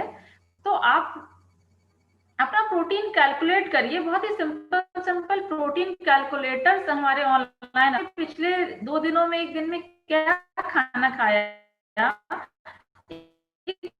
अंदाजा लीजिए कीजिए कि आप लगभग कितनी प्रोटीन प्रतिदिन लेते हैं। अगर आप बातें अगर पूरी नहीं होती है तो आपको जरूर प्रोटीन का सप्लीमेंट लेना चाहिए। तीसरी चीज मैं कहूंगी वर्तिका जी, जो बहुत इंपॉर्टेंट है, वो ये है कि हम इंडियंस जिस टाइप का खाना खाते हैं ना, बहुत ही फ्राइड ऑयली इस टाइप का ही खाना हम लोग खाते हैं। दिस इज मतलब कॉमन, मैं भी इंडिया में रह रही हूँ, मुझे पता है हमारे यहाँ खाना कैसा बनता है। तो कहीं ना कहीं हम लोग का जो फैट इंटेक है, तेल या घी जो हम लोग खा रहे हैं, वो जितना होना चाहिए, जिस प्रकार का होना चाहिए, वो नहीं होता है। मैं यहाँ पे बिल्कुल कहूंगी जो हमारे रिफाइंड ऑयल्स हैं उन्हें हमें यूज नहीं करना चाहिए, बिल्कुल भी हमारे लिए हेल्दी नहीं है। सरसों का तेल तक ठीक है, और थोड़ी कम ऑयल में अगर हम कुकिंग करना सीखें, है ना, धीरे धीरे टेस्ट डेवलप हो उसमें। और कुछ ऐसी ओमेगा 3 वाली चीजें लाइक चिया सीड्स होते हैं, या ये लिनसीड क्या बोलते हैं, अलसी, है ना, इनमें क्या होता है ना, ओमेगा 3 होता है। लेकिन मैं आपको फिर यहाँ बताना चाहूंगी कि जो हमारे वेजिटेरियन सोर्स ऑफ ओमेगा 3 हैं, वो पूरे के पूरे अगर हम आधा किलो अलसी सुबह खाएंगे तो शायद आप उस दिन का, या 250 ग्राम अलसी खाएंगे तो उस दिन का आपको ओमेगा 3 मिल पाएगा। फिर भी आपको एक फैटी एसिड उसमें मिसिंग रह जाएगा। So it's very important to have all type of omega 3, क्योंकि हम इंडियंस की डाइट में ओमेगा 3 ठीक तरीके के नहीं होते हैं, और इसी वजह से कहीं ना कहीं हमारी अचानक से सुना होगा ना कि अरे वो तो ठीक से जा रहे थे और अचानक से उनको हार्ट अटैक हो गया। सो हार्ट अटैक अचानक नहीं होता है, बहुत कुछ अंदर हो रहा होता है, बहुत सालों से हो रहा होता है। तो अगर हम ये ओमेगा 3 का सही इंटेक करते हैं तो हम इन सब चीजों से बचे रहते हैं। तो ये 3 चीजें बहुत जरूरी हैं, सारे प्रकार के विटामिन, मिनरल, प्रोटीन और एक अच्छा ओमेगा 3। कार्बोहाइड्रेट की बात नहीं करूंगी, कार्बोहाइड्रेट हम लोग बहुत खाते हैं, हमारी डाइट में कार्बोहाइड्रेट जितना होना चाहिए उसका हम लोग डबल तो नहीं, बस हाँ ऑलमोस्ट डबल हम लोग लेते हैं। सो कार्बोहाइड्रेट तो हमें थोड़ा कम कर देना चाहिए।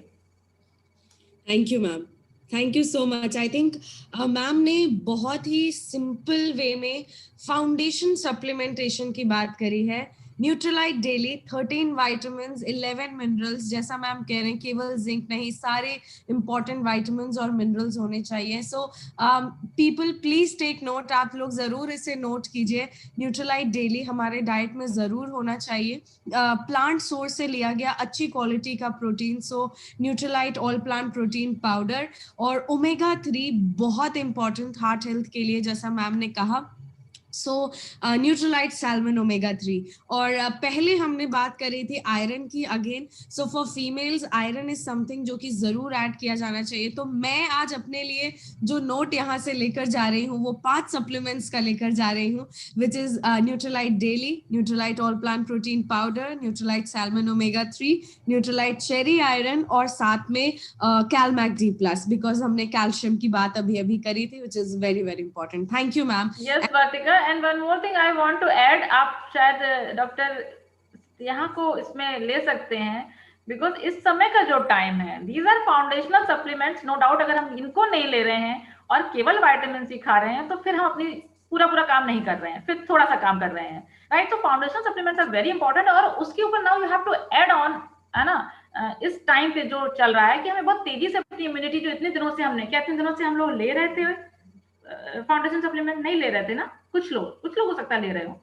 तो आपने लिया, साथ में आपको अपनी इम्यूनिटी को और अच्छा से स्ट्रॉन्ग करना है। और एक बहुत अच्छे इम्यूनिटी बिल्डर है, बहुत अच्छे उसमें आता है हमारा विटामिन सी। डेफिनेटली डॉक्टर्स यहाँ इसको एम्फोसाइज कर सकती हैं कि उन्होंने कैसे अपने पेशेंट्स में मतलब चेंजेस देखे हैं, बिकॉज मेरे हस्बैंड भी उनके पेशेंट रहे हैं कहीं ना कहीं से, और अभी हम लोग बहुत अच्छा सा अपनी हेल्थ एंजॉय कर रहे हैं, कहीं हमें एलर्जी और इस सब का कोई इशू नहीं है। So I think doctor Sneha can take this, है ना, कि how vitamin C can help अस।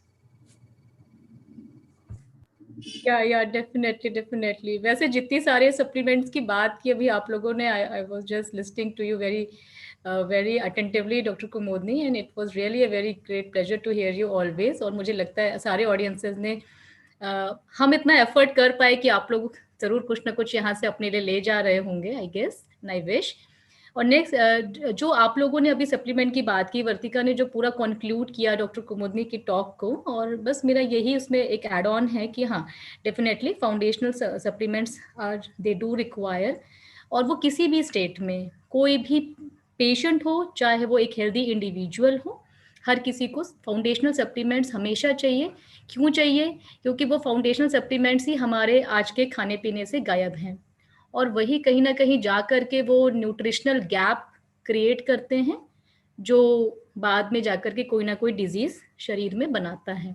इसलिए उसमें जो डेली लेकर के आए हैं वो उसमें 13 विटामिन 11 मिनरल्स का जो कॉम्बिनेशन दिया गया है, that is optimum for an individual, और वो ज़रूर सबको लेना चाहिए। Next is protein, that is highly required, और अभी बहुत ज़्यादा। क्यों? क्योंकि we are fighting some of the dreadful infections also, तो वो हमें हाई रखना चाहिए, अपना प्रॉपर रखना चाहिए। नेक्स्ट, जो ओमेगा 3 की बहुत अच्छी कवरेज करी डॉक्टर कुमुदनी ने, वो हमें बिल्कुल चाहिए, क्योंकि वो बैलेंस होना चाहिए एक good fat and bad fat में। और ओमेगा 6 इज ऑल्सो रिक्वायर्ड, तो हम उसे कंप्लीटली तो नहीं इरेडिकेट करेंगे अपने डाइट से, बट हाँ, we should keep a good balance, और उसके लिए हमें ओमेगा 3 बहुत ज़्यादा लेना चाहिए, क्योंकि हमारा डाइट जैसा बताया गया था वो ओमेगा 6 की तरफ इंक्लाइंड रहता है। दूसरे, अभी हम इम्यूनिटी पॉइंट ऑफ व्यू से जो बात कर रहे हैं, तो विटामिन सी की रिक्वायरमेंट है, क्योंकि विटामिन सी जब जाएगा तो शरीर में और भी तरह के अच्छे एंटीऑक्सीडेंट्स बनाने में वो हेल्प करेगा, they act as a catalyst. और हम लोग बात करेंगे अभी जो हर्ब्स लॉन्च किए हैं आप लोगों ने, वो बहुत काम के हैं, बहुत अच्छे हैं, जिसमें वसाखा मुलेटी सुरासा है, तुलसी है, जो हमारी इम्यूनिटी को बिल्डअप करती हैं, है ना। और आज के टाइम में तो जो इंडियन ओरिजिन की चीज़ें हैं, और जो इंडियंस हमारे जो हमारा क्या कहते हैं उसे, जो कल्चर है, जो सब कुछ है, वो बाहर भी फॉलो किया जा रहा है ना। हम लोग ऑलरेडी उस ट्रैक पर पहले से थे, थोड़ा सा डेविएट हो गए थे वेस्टर्न कल्चर की तरफ, लेकिन अभी बैक टू सब लोग, है ना, टू ओरिजिनलिटी हैं। और जो अभी कुछ चीज़ें हम लोग और देख रहे हैं इम्यूनिटी पॉइंट ऑफ व्यू से, है ना, जिसमें हम मल्टी कैरोटीन, जो बीटा कैरोटीन है, that is a very high antioxidant, जिसकी इस समय ज़रूरत है, वो ज़रूर हमको ऐड करना चाहिए, है ना। ग्लूटाथायोन वगैरह भी हमें प्रोटीन से ही इनडायरेक्टली मिल जाता है ना, वो एक बहुत स्ट्रॉन्ग एंटीऑक्सीडेंट होता है, तो ये हमको ज़रूर ऐड करना चाहिए। और अगर मुझे लग रहा है मुझसे कुछ छूट रहा हो तो वर्तिका आप प्लीज उसे कवर कर दें, बाकी आपकी ट्रेनिंग से बहुत अच्छी होती है। And that's all from my side, thank you. So ma'am, मैं एक लास्ट क्वेश्चन पूछना चाहूंगी कुमुदनी मैम से, कि बहुत सारी आपने तवज्जो दिया कि एक सफिशिएंट डाइट बहुत जरूरी है, न्यूट्रिशन बहुत जरूरी है, बट कहीं ना कहीं मैम, जैसे हमने कन्वर्सेशन स्टार्ट किया था, जो विमेन है वो बहुत ज्यादा कॉशियस नहीं होती है अपनी बॉडी को लेकर।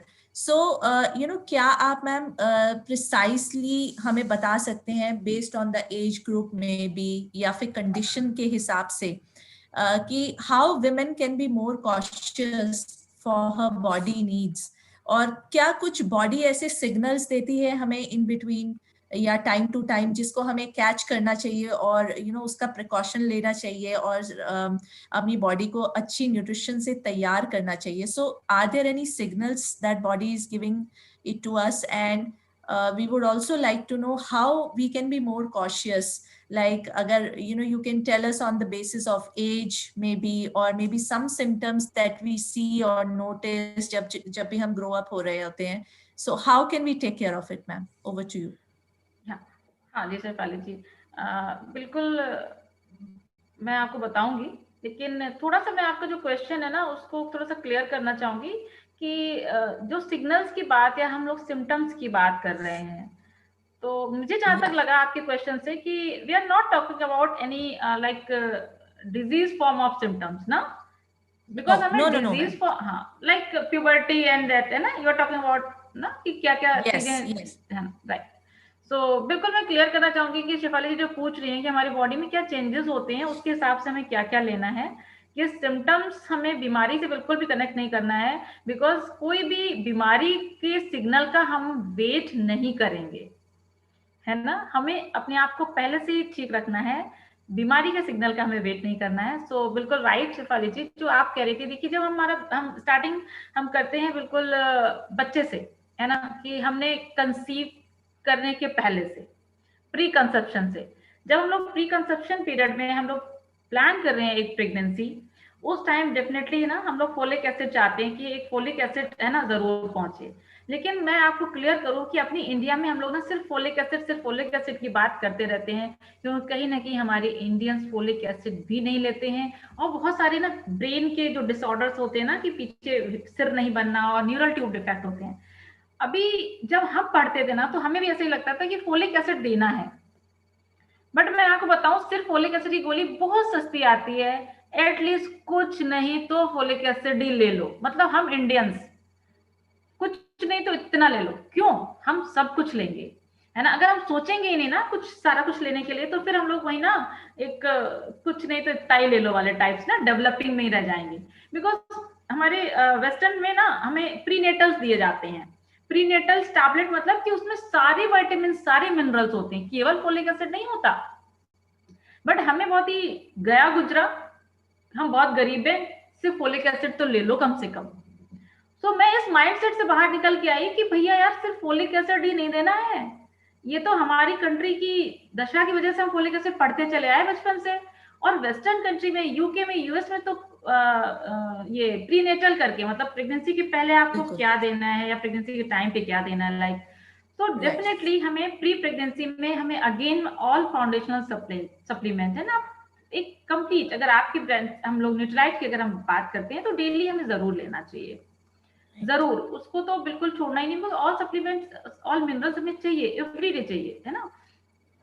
प्रोटीन डिफिशियंसी की हम बात जानती है, तो अगेन हमें प्रोटीन लेना है, ओमेगा लेना है। मैं जब भी अपना किसी पेशेंट से बात करती हूँ हेल्थ को लेके, तो मैं हमेशा इन 3 चीजों की बात करती हूँ, ये तो आपके बिल्कुल ठीक से होनी ही चाहिए, राइट। अभी आप प्रेग्नेंट हो गए, तो शुरू के 3 महीने आप यही चीजें कंटिन्यू करिए, क्योंकि थोड़ी सी नॉजिया वॉमिटिंग आपको होती है, तो बस आप डेली लीजिए, प्रोटीन लीजिए, ओमेगा, और कुछ ऐड मत करिए, आयरन मत करिए। और after 3 month, after first trimester, आपको आयरन ऐड करना है और आपको कैल्शियम ऐड करना है, ठीक है। और अगर आपने देखा कि प्री प्रेगनेंसी भी आप देखिए, अगर आपका हीमोग्लोबिन कहीं ना कहीं 10-12 से नीचे है, तो आप आयरन उस टाइम पे ऐड करके अपनी बॉडी को मेंटेन कर सकते हो। प्रेगनेंसी के टाइम पे फिर आपके पास सारी चीजें हो गई, 3 चीजें ऑलरेडी ले रहे थे, भी आयरन कैल्शियम आपको और ऐड हो गया। साथ में आप विटामिन सी हम जरूर ऐड करते हैं अपने पेशेंट्स में, क्योंकि ये जो टाइम चल रहा है और बिल्कुल जो प्रेगनेंसी की स्टेट होती है वो थोड़ी सी इम्यूनो कम्प्रोमाइज स्टेट होती है, तो हमें अपनी इम्यूनिटी को और अच्छा रखना है, तो विटामिन सी ऐड करते हैं। तो इतनी चीजें हमें प्रेगनेंसी में लेनी है। अभी हमारी डिलीवरी हो गई, राइट। डिलीवरी के बाद हमने अपने लिए क्या करना है, अपने लिए हमें कैल्शियम कंटिन्यू रखना है at least for 6 month. Again हम यहाँ बेचारे होते हैं कि कम से कम 6 month, but let me clear you कि हमें पूरी थ्रू आउट लाइफ हमें कैल्शियम सप्लीमेंट करना चाहिए, है ना। तो अगेन ना 3 महीने तो खा ही लेना, 6 महीने तो खा ही लेना, है ना। जब फीड कर रहे हैं तो हमारी कैल्शियम रिक्वायरमेंट बहुत बढ़ जाती है, और उस टाइम पे जो हम कैल्शियम नहीं ले रहे होते हैं, या कई बार सोचते पी लिया हमने, 1 गिलास दूध से नहीं कुछ होता है, तो उस टाइम जो कैल्शियम डिफिशियंसी हम लोग करते हैं ना, आगे जाके आपके कमर दर्द और पता नहीं क्या क्या, क्यों लेडीज को ही होता है इतना ज्यादा, बिकॉज हम ध्यान नहीं रखते ना अपना, ठीक है। तो ये तो आपकी बात हो गई। अभी वो नया बच्चा आ गया, अभी उसकी स्टार्ट करते हैं, ठीक है। आपने उसको ब्रेस्ट फीड कराई है, ब्रेस्ट फीड आप जब करा रहे हैं तो आपके मिल्क से सब चीज अच्छे से होनी चाहिए, तब आप जब सब ले रहे हो तो वो सारी आयरन, अगर आपका हीमोग्लोबिन अच्छे लेवल पे है, बट डेली, है ना, और दैट ओमेगा 3 एंड प्रोटीन और कैल्शियम आप लेते रह रहे हो, और आपका बच्चा बड़ा हो रहा है, 6 महीने का हुआ, साल भर का हुआ। अभी आपका जो प्रोटीन किड्स ड्रिंक की मैं बात करूं जो मेरा बच्चा लेता है, उसपे कुछ है कि हमें उसको आई थिंक ना 1 ईयर के बाद शुरू करना है, मैं थोड़ा सा भूल रही हूँ। प्रोटीन इज 5 years बाद, I think 5 years and plus 5 year and plus, है ना। 5 year and plus करके कहा है, बट मैंने अपने बच्चे को उसके पहले से ही उसको ऐड किया था, बिकॉज हमें पता है ना कि उसको प्रोटीन चाहिए। और मैं यहाँ पे काफी लोग हैं, तो मैं क्लियर करना चाहूंगी कि जो न्यूट्रालाइट है, ये एज ए सप्लीमेंट मार्केट होता है। मैंने बहुत इस पे सोचा था कि ऐसा क्या है, इस पे क्यों ऐसा लिख देते हैं, बल्कि हमारा बच्चा ले रहा है, हम लोग ले रहे हैं, तो फिर मुझे समझ में आया कि ये एज ए सप्लीमेंट मार्केट होता है, so they have to right, है ना, कि 5 साल के बाद दो, बट वी कैन टेक कभी भी। और जो प्रोटीन अभी ना छोटे बच्चों को प्रोटीन दे रहे हैं, मार्केट का प्रोटीन दे रहे हैं, बिकॉज वो protein as a medicine market हो रहा है, so they have right to write कि yes we can give as a medicine. So this is the thing है ना, आई थिंक मैं आप लोगों को क्लियर कर पा रही होंगी कि कोई इशू नहीं है। हमने 3 साल से 3.5 साल से उसको प्रोटीन, अब ऐसा नहीं कि 2 चम्मच घोल घोल के ज्यादा, हाँ उसको दूध देती थी तो उसमें थोड़ा प्रोटीन हम डालते थे और उससे मैंने बहुत चेंजेस देखे। तो डेफिनेटली आप है ना, और बिल्कुल स्ट्रिक्टली अगर जाना भी चाहते हैं कि ठीक है हम बहुत अच्छा सब कुछ दे रहे हैं बच्चे को, है ना, डाइट जो 6 महीने के बाद शुरू कर दी जाती है वो सब दे रहे हैं, उसमें आयरन रिच फूड भी जा रहा है, सब कुछ जा रहा है, तो ठीक है। लेकिन 5 साल के बाद तो आप एटलीस्ट ऐड कर दीजिए, है ना, आप ऐड करिए प्रोटीन को, आप ऐड करिए उसको फैटी एसिड को, जो कि बहुत ही मुश्किल होता है हमें ढूंढ पाना। और आई एम ब्लेस्ड कि मुझे यहाँ मिल गए वो छोटे छोटे से DHA यम्मीज जो बच्चे लोग बहुत अच्छे से ले लेते हैं, क्योंकि इस टाइम पे बच्चे का ब्रेन ग्रो कर रहा है और ब्रेन के लिए हमें दिस DHA है ना, इसको बोलते हैं डोकोसाहेक्सेनोइक एसिड, है ना, टाइप ऑफ ओमेगा 3, ये हमें चाहिए होता है। तो इसको आप लें, बच्चे थोड़े जब बड़े हो रहे होते हैं ना, बहुत तेजी से ग्रो कर रहे हैं। इस टाइम पे मेरे पीडियाट्रिशियन ने मुझे मेरे बच्चे के लिए आयरन का सिरप दिया था कि ये फिजियोलॉजिकल एनीमिया हो रही है आपके बच्चे को। मैंने कहा ये बहुत वाइट दिखता है, क्या हो गया, इतना गोरा है या क्या दिक्कत है? उन्होंने कहा नहीं, इसको एनीमिया हो रहा है, ये ग्रो हो रहा है, तो इसको आप आयरन दीजिए। तो अगर मेरे बच्चे को फिजियोलॉजिकल एनीमिया हो सकता है, जबकि मैंने सारे सप्लीमेंट्स लेके उसको ब्रेस्ट फीड कराया था फॉर 3 इयर्स और डाइट का अच्छा ख्याल करती थी, तो आप बताइए क्या बाकी बच्चों को हम टेस्ट नहीं कराते ना, हमें नहीं पता होता है एनीमिया होगा बच्चों का हीमोग्लोबिन 15 से ऊपर होना चाहिए। तो हमें उन्हें आयरन ऐड करना है, उनकी डाइट में अच्छा आयरन सोर्स ऐड करना है, उन्हें कैल्शियम देना है। कब, जैसे आपने कहा ना कि क्या सिम्टम्स होंगे, बच्चे का दांत निकलना शुरू होता है ना, थोड़ा थोड़ा उसको कैल्शियम देना शुरू करिए, है ना, बहुत छोटे होते हैं बच्चे तभी उनके दांत निकलने लगते हैं, ठीक है पूरी गोली नहीं है, आधी गोली उसको दीजिए क्रश करके। देते हैं ना आप बाजार का कैल्शियम लाके देते हो ना, वो कुछ कुछ नाम से आते हैं, तो यू कैन गिव कैल्शियम। अब इस पे लिखा हुआ 5 साल के पहले, तुमको लगता है शायद इसमें ऐसा कुछ मिला है जो कुछ कर देगा, नहीं कुछ नहीं मिला है। These supplements are marketed as supplements, that's why we cannot मतलब write, है ना, Nutralite cannot write कि 5 साल के पहले वाला, बट हम बहुत आराम से दे सकते हैं। तो आयरन ऐड करिए, मेरा बच्चा सब कुछ लेता है, आयरन लेता है, कैल्शियम लेता है, विटामिन लेता है। अभी थोड़े बड़े हुए एडोलेसेंट में आए, है ना, अभी आप नॉर्मल टैबलेट फॉर्म पे आइए, और अगेन वो आपका जो सब फाउंडेशन है ना वो हिलना नहीं चाहिए। मल्टीविटामिन सारे, प्रोटीन सारे और फैटी एसिड, अभी आप बड़े फॉर्म पे आ जाओ, वैसे लो लेकिन आपको लेना है। अभी मैं बात करती हूँ कि अभी हमारा जो ओल्ड एज थोड़ी सी हो रही है ना, ओल्ड एज के लिए हमें कैल्शियम तो डेफिनेटली हमें कंटिन्यू करना ही है। कई बार लोगों के जोड़ों की दिक्कत होती है, पैरों में कुछ कुछ प्रॉब्लम हो रही होती है, घुटने में दर्द वगैरह, तो उसके लिए वो ग्लूकोसामाइन ले सकते हैं। ग्लूकोसामाइन तो बहुत अच्छी इफेक्टिव ड्रग है, मतलब मेडिसिन भी है। और कहीं ना कहीं अब लोग मेडिसिन के फॉर्म में जब बिल्कुल ही गिरते पड़ते आते हैं तो डॉक्टर प्रिस्क्राइब करते हैं, बिकॉज सो मैम इसका विंटर से भी कोई रेलेवेंस है? क्योंकि विंटर्स में हम देखते हैं कि जोड़ों में थोड़ा सा घुटने में जिसके नहीं भी दर्द होता तो दर्द चालू हो जाता है, ये थोड़ा सेंसेशन चालू हो जाता है, तो उसका कुछ रेलेवेंस चेंजिंग सीजन से भी है, ग्लूकोसामीन और कैल्शियम की बात अगर हम करें तो? घुटने में जो दर्द ठंडी पे क्यों ज्यादा होने लगता है, ये तो थोड़ा सा मुझे जहां तक लगता है, I think medicine part doctor Sneha ज्यादा बेटर कवर करेंगी, और माय हस्बैंड में भी है ना तो ठंडी में आई थिंक रोमेटॉइड आर्थराइटिस जिसको एक डिजीज होती है, ये उन लोगों को शायद थोड़ा सा ठंडी में ज्यादा प्रॉब्लम होती है, जकड़न सी हो जाती है। बट जो सिंपल जो इसकी कमी से जो प्रॉब्लम होती है किसी को, या जो ऑस्टियोआर्थराइटिस 2 प्रकार की है, दोनों अलग अलग हैं। रोमेटॉइड आर्थराइटिस हो सकता है ठंडी में थोड़ी सी एग्रावेट करती है, ऑस्टियोआर्थराइटिस का तो वो सब जगह सेम ही रहेगा, वो ठंडी हो या गर्मी हो, आपका अगर अंदर टुकड़े टूट गए हैं, हड्डी अंदर टूट टूट के चूरा होकर गिर गई है, तो वो आपको प्रॉब्लम करेगी, है ना। आप उसमें ग्लूकोसामाइन लेके थोड़ा दिन आप चला सकते हो, और अगर आपने ग्लूकोसामाइन ऐड कर लिया आपकी हड्डियों को खराब होने से पहले ही बीच बीच में एज ए सप्लीमेंट, एक होता है एज ए मेडिसिन, मेरे हस्बैंड के पास लोग आते हैं और बहुत ग्लूकोसामाइन बिकता है हमारी फार्मेसी से, मार्केट वाला, क्लियर कर दूं, मार्केट वाला। बट एज ए सप्लीमेंट अगर हम लोग ले लेते हैं ग्लूकोसामाइन, तो हमें शायद वो जॉइंट रिप्लेसमेंट एंड ऑल इसकी जरूरत ना पड़े, अगर हम ग्लूकोसामाइन टाइमली ऐड कर लें अपनी डाइट में।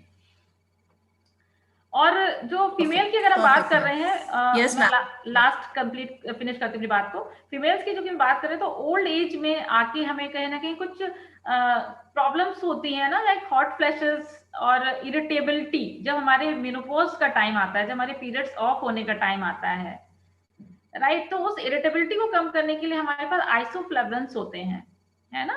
मार्केट में बहुत सारे आइसोफ्लेविन्स आते हैं, तो आपके पास भी आइसोफ्लेविन है, एक ऐसा एक सप्लीमेंट है जो कि इसमें बहुत इफेक्टिव है, ब्लैक कोहोश करके है ना, वो आप ऐड कर सकते हैं। और साथ में आप ऐड कर सकते हैं अश्वगंधा। अश्वगंधा एक ऐसी हर्ब है जो आपके शरीर की पता नहीं कौन कौन सी प्रॉब्लम का निदान है, हमें मालूम भी नहीं वो आपकी किस प्रॉब्लम को ठीक कर देगी। आपको अंदर से काम रखती है, आपका ब्लड प्रेशर कंट्रोल रखती है। सो एजेड लोग अश्वगंधा को जरूर ऐड करें, बहुत रिलैक्स मिलता है उससे, बहुत बहुत सारे बेनिफिट्स मैं देखने को मुझे मिल रहे हैं। सो this is all from my side, है ना। मुझे लगता है मैंने पूरी एज ग्रुप को कवर किया है। Diabetic, pre diabetic doctor Sneha can cover. Pre diabetic चूंकि बहुत है हमारी इंडिया में, madam will better doctor cover. Sneha ने हमें बताया भी था अभी कि जो ट्रेडिशनल हर्ब्स रेंज है, madhunashini, shunthi and tvak, she was talking about. Doctor Sneha, would you like to comment? चलते चलते अगर हम बात करें, प्री डायबिटिक कंडीशंस की बात छेड़ी है मैम ने, सो बहुत ज्यादा लोग शायद इस वाली कंडीशन से इफेक्ट हो रहे हैं, और मेरे को लगता है कि पिछले टाइम में कुछ ज्यादा हुआ है क्योंकि थोड़ा सा सेडेंट्री लाइफस्टाइल की तरफ झुकाव हो गया है। बहुत सारे लोगों का वर्क फ्रॉम होम चल रहा है और बहुत वर्कआउट उस तरीके से नहीं हो पा रहा है। So doctor Sneha, over to you. Once again thank you Shifali, and definitely I would like to cover. और ये तो एक बहुत अलार्मिंग कंडीशन है हमारे लिए प्री डायबिटिक होना। एक तो सबसे पहले जैसे आपने बोला sedentary lifestyle, that is very much contributing to it. दूसरे जो पोल्यूशन है, दैट इज ऑल्सो कंट्रीब्यूटिंग। तीसरा वही लाइफस्टाइल फिर से जो हमें ओबीज बना देती है, वो कंट्रीब्यूट करता है। और फिर एक हमारा जेनेटिक प्रीडिस्पोजिशन है, वो हमें, है ना। और ये सारी की सारी चीज़ें ऑलरेडी अवेलेबल हैं, प्रेजेंट हैं हमारे आसपास, हम इसी में जी रहे हैं। इसीलिए डेफिनेटली हर एक पर्सन को हम प्री डायबिटिक मान के चल सकते हैं। और हम लोगों की जो, अगर हम एलोपैथी की बात करते हैं तो उसमें कुछ भी ऐसा नहीं है जो प्री डायबिटिक्स के लिए दिया जा सकता। केवल और केवल लाइफस्टाइल मॉडिफिकेशन की हम बात उसमें करते हैं। बट एक बहुत अच्छा ऑप्शन हर्ब्स के थ्रू हमको पहुंचा है, that is Madhunashini, shunthi and त्वक, जो प्री डायबिटिक्स के लिए ही है बेसिकली। उसका काम ही है ये प्रिवेलेंस को रोकना। इट्स लाइक अ प्रोफाइलैक्सिस, है ना, जिसको हम पहले से दे सकते हैं रोकने के लिए।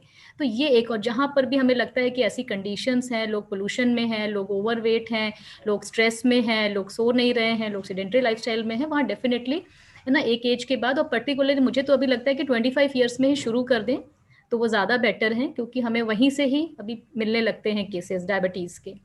तो प्री डायबिटीज के लिए हम मधुनाशिनी के लिए जा सकते हैं। अभी अश्वगंधा की बात हो रही थी, तो वो भी हमारे इम्यूनिटी बूस्टर हैं।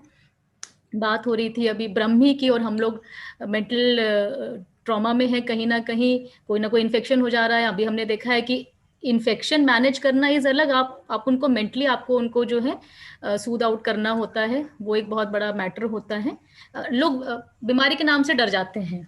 तो ब्रह्मी इज, मैंने अपने पेशेंट्स में देखा, जब when we were in the complete lockdown और हम लोग टेलीमेडिसिन कर रहे थे, लोग हमारे पास आ रहे थे, और एक बहुत बड़ा ग्रुप है, एल्डरली एज ग्रुप, जो इस तरह के मेंटल ट्रॉमा में था, क्योंकि हर समय वो न्यूज़ चल रहे थे, हर समय था, तो डिप्रेशन बहुत ज़्यादा उस समय लोगों के पास आ रहा था। और जब हमने उनको ब्रह्मी दिया है तो हमें बहुत अच्छे रिस्पॉन्सेज मिले। मतलब लोग पलट करके आए कि मम्मी के लिए वो ज़रूर दीजिएगा जो आपने दिया था, मम्मी खुश रहती हैं। तो उसका बहुत अच्छा इफेक्ट हमको देखने को मिला है। और बाकी तो हम लोग ने कवर किया, वसाका, तुलसी है ही है। फिर हमारे पास ये जो पेट अपसेट हो जाता है ना, ये बहुत बड़ा, ये भी बैठे बैठे ये सब चीज हो जाता है, ये भी अल्टीमेटली कहीं ना कहीं एलर्जी को कंट्रीब्यूट करता है। तो हमारे पास अमल की, विभत की एंड हरिता की है, तो ये एक बहुत अच्छा ऑप्शन है। तो लॉट ऑफ ऑप्शन, मुझे लगता है ये जो 4 पिलर्स है ना हमारे मेंटल कह रही हूँ, एक हेल्दी क्या कहते हैं, नहीं, अभी हम जो बात कर रहे थे एक हेल्थ के, एक प्रॉपर हेल्थ के एक जो ये 4 पिलर्स हैं, ये चारों को केटर करता है न्यूट्रलाइट कहीं ना कहीं, क्योंकि हमारी मेंटल स्टेटस को भी वो बैलेंस करता है अगर हम उसे ब्राह्मणी और बाकी चीजें देते हैं। जिनसिंग बहुत अच्छा काम करता है ना। और जो है हमारा जो बैलेंस डाइट है वो तो हमारा सारा रेंज कवर कर रहा है न्यूट्रलाइट का। फिर हमारा जो एक्सरसाइज छूट जाता है तो वो आप लोग टाइमली चीज़ों को बताते रहते हैं, है ना, क्योंकि वो हम फिर मैनेज करते हैं उसको किसी ना किसी तरह। और चौथा जो है साउंड स्लीप। तो ना जब हम ये दो तीन चीज़ें मैनेज करते हैं तो तीसरा फिर हमारा मैनेज होने लगता है ना। तो ये चीजें ये चारों को केटर, क्योंकि जब हम मेंटली साउंड रहेंगे, जब हम टेंशन में डिप्रेशन में नहीं रहेंगे तो जाहिर सी बात है हम एक अच्छी नींद ले पाएंगे। राइट और मैम थोड़ा सा मैं एक आपसे और जानना चाहूंगी, आपकी बिल्कुल पीछे मैं देख रही हूँ एटमो मिनी है, और पोल्यूशन की जब हम बात करते हैं और जैसे अभी आपने बताया ये कॉम्बिनेशन ऑफ सप्लीमेंट्स, सो इसका भी क्या रोल है कहीं एक साउंड स्लीप में? क्योंकि मैंने बहुत सारे लोगों से ये फीडबैक सुना है कि रात में नींद नहीं टूटना, उसका भी बहुत लंग्स में कितना अच्छा एयर जा रहा है आपकी, उस सब से बहुत कोरिलेशन है। So if you would like to just throw some light there. हाँ, डेफिनेटली एटमॉस्फेयर मिनी का तो बहुत बड़ा रोल हमारे लाइफ में है। और क्योंकि कहीं ना कहीं आई वॉज ऑल्सो एलर्जिक और मुझे बहुत फायदा हुआ यहाँ पे न्यूट्रलाइट से। एक्नीशिया के कोर्सेज मैंने सेल्फ कई बार किए हैं, but as actually I was to stick to allergy, तो we can go to asthma also, क्योंकि asthma is a kind of allergy, asthma दमा जिसको कहा जाता है। और जैसे हम लोग बोल रहे हैं कि हमारा है ना साइनोसाइटिस है या राइनाइटिस है ना, या जो भी स्किन की एलर्जी है, तो ये इसका इतना अच्छा रोल है एटमॉस्फेयर मिनी का। इसका जो फिल्टर है ना which is better than HEPA 13, और इसकी आप लोगों ने जिस तरह से इसको डिजाइन किया है सब कुछ, तो वो कितने सारे पैथोजेंस ऑलमोस्ट है ना, it is covering all of the pathogens, all of the pollutants, all of the allergens, any kind of danders, मतलब पेट्स के जो होते हैं रिमेन्स एंड ऑल, वो सारी चीजों को ये एकदम फिल्टर करता है ना। इसकी एफिकेसी बहुत ज्यादा है। ये बहुत काम है करने वाला है लोगों के लिए जो खासकर एलर्जी से परेशान है, जिनको दमा हो जाता है। और दूसरे अभी हम अगर पैथोजेंस की बात करें, बैक्टीरिया, वायरस, फंगस की बात करें, तो वहाँ पर भी इसकी एफिकेसी बहुत ज़्यादा है कि ये बहुत माइक्रो जो मिनी माइक्रोन्स तक के भी, नैनो माइक्रोन्स तक की भी जो जा रहे हैं पैथोजेंस वायरस, 0.0024 माइक्रोन्स की एफिशिएंसी, 0.0024 माइक्रोन्स का, यस है ना। वो बड़ा अच्छा एग्जांपल आप एक वेल फिश और एक वो सैल्मन ओमेगा 3 टैबलेट का दिखाते हैं, तो 0.0024 माइक्रोन से मैं बताऊं कि जो है 5 माइक्रोन तक के तो हमारी चीजें हमारे लंग्स में ही अटक जाती हैं, है ना। तो ये उससे भी कई बियॉन्ड जा रहा है। तो ये नीचे जो हमारा अल्टीमेट एल्वोलाई एक ऐसा जगह होता है जहां से हमारा ऑक्सीजन और CO2 का आदान प्रदान, एक्सचेंज होते हैं गैसेस के, उस लेवल तक जाकर के ये क्लियरिटी देता है ना। इतने छोटे माइक्रोन्स को भी ये जो है फिल्टर कर देता है। तो इतनी शुद्ध हवा जब हमको आएगी, जब हमारा लंग हेल्दी होगा, अच्छे से ब्रीथ करेगा, तो सही बात है हमारे अल्टीमेटली हमारे ब्लड में वो टॉक्सिन नहीं पहुंचेगा जो हमारे घर में बन रहा है, जो हमारे वातावरण में बन रहा है। हम एक अच्छी सांस लेंगे तो हम एक साउंड स्लीप जरूर लेंगे। और ये सच में ये हम लोगों ने भी खुद नोटिस किया है। डॉक्टर कुमुदनी से भी कई बार मेरी बात होती है, तो जब सुबह उठो तो कितना फ्रेशनेस फील होता है इससे। और पहले हम लोग जो टायर्डनेस, सोने के बाद भी लगता था उठने के बाद कि शायद अभी और सोना है, अभी नींद पूरी नहीं हुई। Absolutely, I think bang on ma'am, thank you so much. क्योंकि अगर हम देखें होलिस्टिक वे में, जैसे एक्सरसाइज, हेल्दी लाइफस्टाइल, न्यूट्रिशन और यकीनन हमें अच्छी हवा की, एक ताज़ी हवा की भी बहुत ज़रूरत है जो कि पैथोजन फ्री है, जिसमें डैंडर्स या PM पार्टिकल्स नहीं है, क्योंकि वो कहीं ना कहीं हमारे सिस्टम में अंदर जाके थोड़ी गड़बड़ी मचाते हैं, हमारी साउंड स्लीप नहीं होने देते हैं, and there are so many effects that we have learned over the time. I think yes, thank you so much for today's session. बहुत ही knowledgeable रहा डॉक्टर स्नेहा एंड डॉक्टर कुमुदनी दोनों से बात करने के लिए। मैं बहुत बहुत धन्यवाद आप दोनों का करना चाहूंगी जरूर कि आप यहाँ पे आए और इतने सारी हमारी कन्वर्सेशन में आप हिस्सा बने। आई एम श्योर कि जितने भी लोग ऐसे इवेंट्स अटेंड करते हैं, कहीं ना कहीं हमारे मन में बहुत सवाल होते हैं, बहुत डाउट्स भी होते हैं कई बार, लेकिन वो कहीं ना कहीं रह जाते हैं। बट जब आप जैसे एक्सपर्ट्स यहाँ पे आते हैं तो वो बहुत स्पष्ट डिटेल्ड तरीके से हम कवर कर पाते हैं। So once again, thank you so much from the whole Amway family. Thanks for being here. So Vartika, we can at the end take a few questions if some people have, or I think it's already 8:39. If we have some questions, we can take them up right now, or we will say goodbye to everyone right away.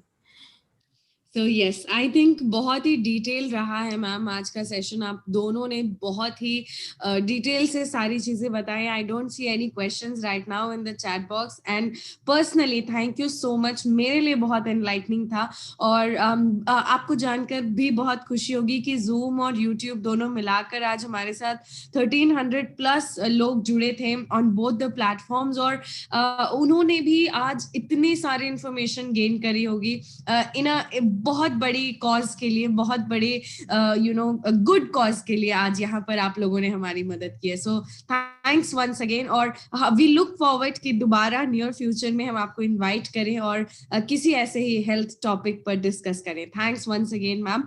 और I think ma'am एक question है छोटा सा कि nasal allergy अगर किसी को होती है तो उस सिचुएशन में क्या आप कुछ रेकमेंड कर सकते हैं, सम प्रिकॉशंस या कुछ ऐसी चीजें जिससे उनको आराम मिल सके? अगर एज ग्रुप बताते तो और आसान रहता, बट मैं दोनों एज ग्रुप्स को कवर कर लेती हूँ। अगर वो चाइल्ड हैं, बच्चे हैं, या वो अडल्ट हैं, तो दोनों तरफ से हैं कि अगर हम वो मतलब किस पर्सपेक्टिव में, न्यूट्रलाइट के पर्सपेक्टिव में पूछना चाह रहे हैं या इन जनरल सब कुछ पूछना चाह रहे हैं? मैम न्यूट्रलाइट भी और इन जनरल भी हम जानना चाहेंगे मैम कि अगेन ऑफ कोर्स सप्लीमेंटेशन से अगर मदद मिल सकती है then it is wonderful. And okay, the age is 40 plus, we have got the problem from, वहां से पता चल गया है, तो मैम प्लीज जरूर बताइए। अगर 40 प्लस है और ये लेट ऑनसेट एलर्जी नहीं है, मान लीजिए बहुत समय से आ रही है, बचपन से आ रही है या एडोलेसेंट से आ गई थी, तो इसने लंबा समय बिताया है और अभी भी टाइम है अगर हम उसे प्रॉपरली ट्रीट करते हैं। एलर्जीज में अक्सर लोग क्या करते हैं, क्योंकि एलर्जी भी आती जाती है, इसलिए लोग भी ट्रीटमेंट ऑफ एंड ऑन लेते हैं, लिया छोड़ दिया। उस वजह से क्या होता है, ड्रग्स भी थोड़े समय बाद काम करना बंद कर देती हैं और फिर हमें हाई डोजेस पर जाना पड़ता है ना। तो अगर बहुत ज़्यादा स्नीजिंग है, बहुत ज़्यादा नेजल एलर्जी, ईचिंग है, खुजली होती है, ये सब होता है, तो कुछ नेजल स्प्रेज आते हैं। मतलब पहले तो आप अपने डॉक्टर, जो भी आपका ट्रीटिंग कंसल्टेंट है, आप एक ENT सर्जन के पास जा सकते हैं या चेस्ट स्पेशलिस्ट के पास जा सकते हैं, दोनों ही इस एलर्जी को ट्रीट करते हैं। इसके लिए कुछ स्प्रेज वगैरह दिए जाते हैं और कुछ मेडिकेशंस पर भी रहना ज़रूरी है कुछ समय तक, जब तक उनका प्रॉपर कंट्रोल आए बॉडी पे। और बाय द टाइम अगर आप एक अच्छे सप्लीमेंट को लेते हैं तो आप उसे प्रॉपर डोजेस में लेना शुरू करें। कुछ समय बाद ये होगा कि आपका जो सप्लीमेंट है वो सारी चीजों को कवर कर लेगा और आप जो मेडिसिन का डोज ले रहे हैं वो धीरे धीरे कम होने लगेगा। मेडिसिन में तो जो है आपके ट्रीटिंग कंसल्टेंट आपको बताएंगे, लेकिन अगर मैं न्यूट्रलाइट की बात करूं तो आप बहुत जल्दी से विटामिन C लेना स्टार्ट करें अपने लिए। तुलसी या वसाका को आप अल्टरनेटली, अगर आप वसाका ले रहे हैं तो वसाका फिनिश करें 1 महीना, नेक्स्ट महीना आप तुलसी लें। डोजेस वही है, 1 टैबलेट सुबह शाम। विटामिन C का डोज वैरी करता है, डिपेंड करता है। अगर आप जिस समय आपको कोई सिम्टम नहीं, एसिम्टोमेटिक है, उस समय आप 1 सुबह 1 शाम लें, क्योंकि विटामिन C हम मैक्सिमम 2000 मिलीग्राम तक ले सकते हैं। अगर हम लोग किसी बहुत इन्फेक्शियस पेशेंट को ट्रीट करते हैं ICU में, तो हम लोग इवन IV है ना, इंजेक्शंस भी लगाते हैं, विटामिन C के इंजेक्शंस भी आते हैं, है ना, डोजेस हाई करके चलाते हैं। तो वो आप ज़रूर विटामिन C ऐड करें, और जब आपको सिम्टम्स आए तब आप उसको बढ़ा सकते हैं, 2 टैबलेट सुबह 2 टैबलेट शाम। ये हम लोग करते हैं क्योंकि हमारी 1 टैबलेट 40 mg की होती है। जहाँ तक आपको लगता है मुझे रिलीफ आ रहा है, बट ये आप अंडर गाइडेंस ही करें तो ज़्यादा बेहतर होगा। तीसरे आप जो है कुछ एक्सरसाइजेस पर ज़रूर जाएं, है ना, जैसे कुछ योगा आसन वगैरह हैं जो एलर्जीज को काउंटर करते हैं, उनके लिए बनाए गए हैं, है ना। अनुलोम विलोम आप बहुत अच्छे तरीके से कर सकते हैं, तो उससे आपके सारे एयरवेज, क्योंकि हमारा जो सांस का सिस्टम है वो शुरू ही नाक से होता है ना, तो आपके एयरवेज भी ओपन रहेंगे, ठीक है।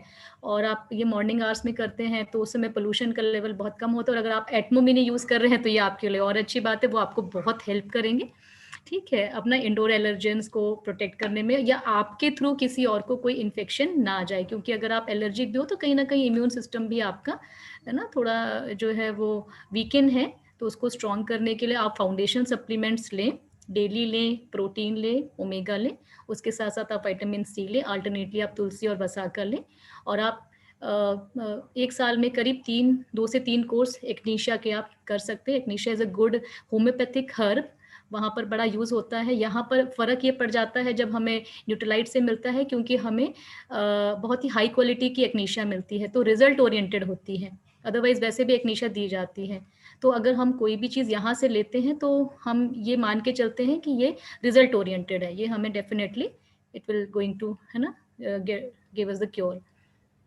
Wonderful, thank you ma'am, thank you so much once again. मैं जरूर चाहूंगी कि फिर हम इस तरह की इंटरेक्शन के लिए मिले। सभी पार्टिसिपेंट्स, आप लोगों का बहुत बहुत धन्यवाद हमारे साथ पेशेंटली जुड़े रहने के लिए, और हम जरूर आएंगे दोबारा आपके साथ किसी ऐसे ही इंपॉर्टेंट हेल्थ टॉपिक पर डिस्कस करने। तब तक के लिए स्वस्थ रहिए, सुरक्षित रहिए, और जैसा दोनों डॉक्टर्स ने बार बार कहा है, अपने खाने पीने का खास ध्यान रखिए। इम्यूनिटी के लिए, आपके शरीर के लिए वो ही सबसे ज्यादा इंपॉर्टेंट है। Thank you so much once again, have a good night and stay safe, stay healthy. और हाँ, अपना फीडबैक जरूर हमारे साथ चैट बॉक्स में शेयर कीजिए। We were glad to have you all here today. Thank you.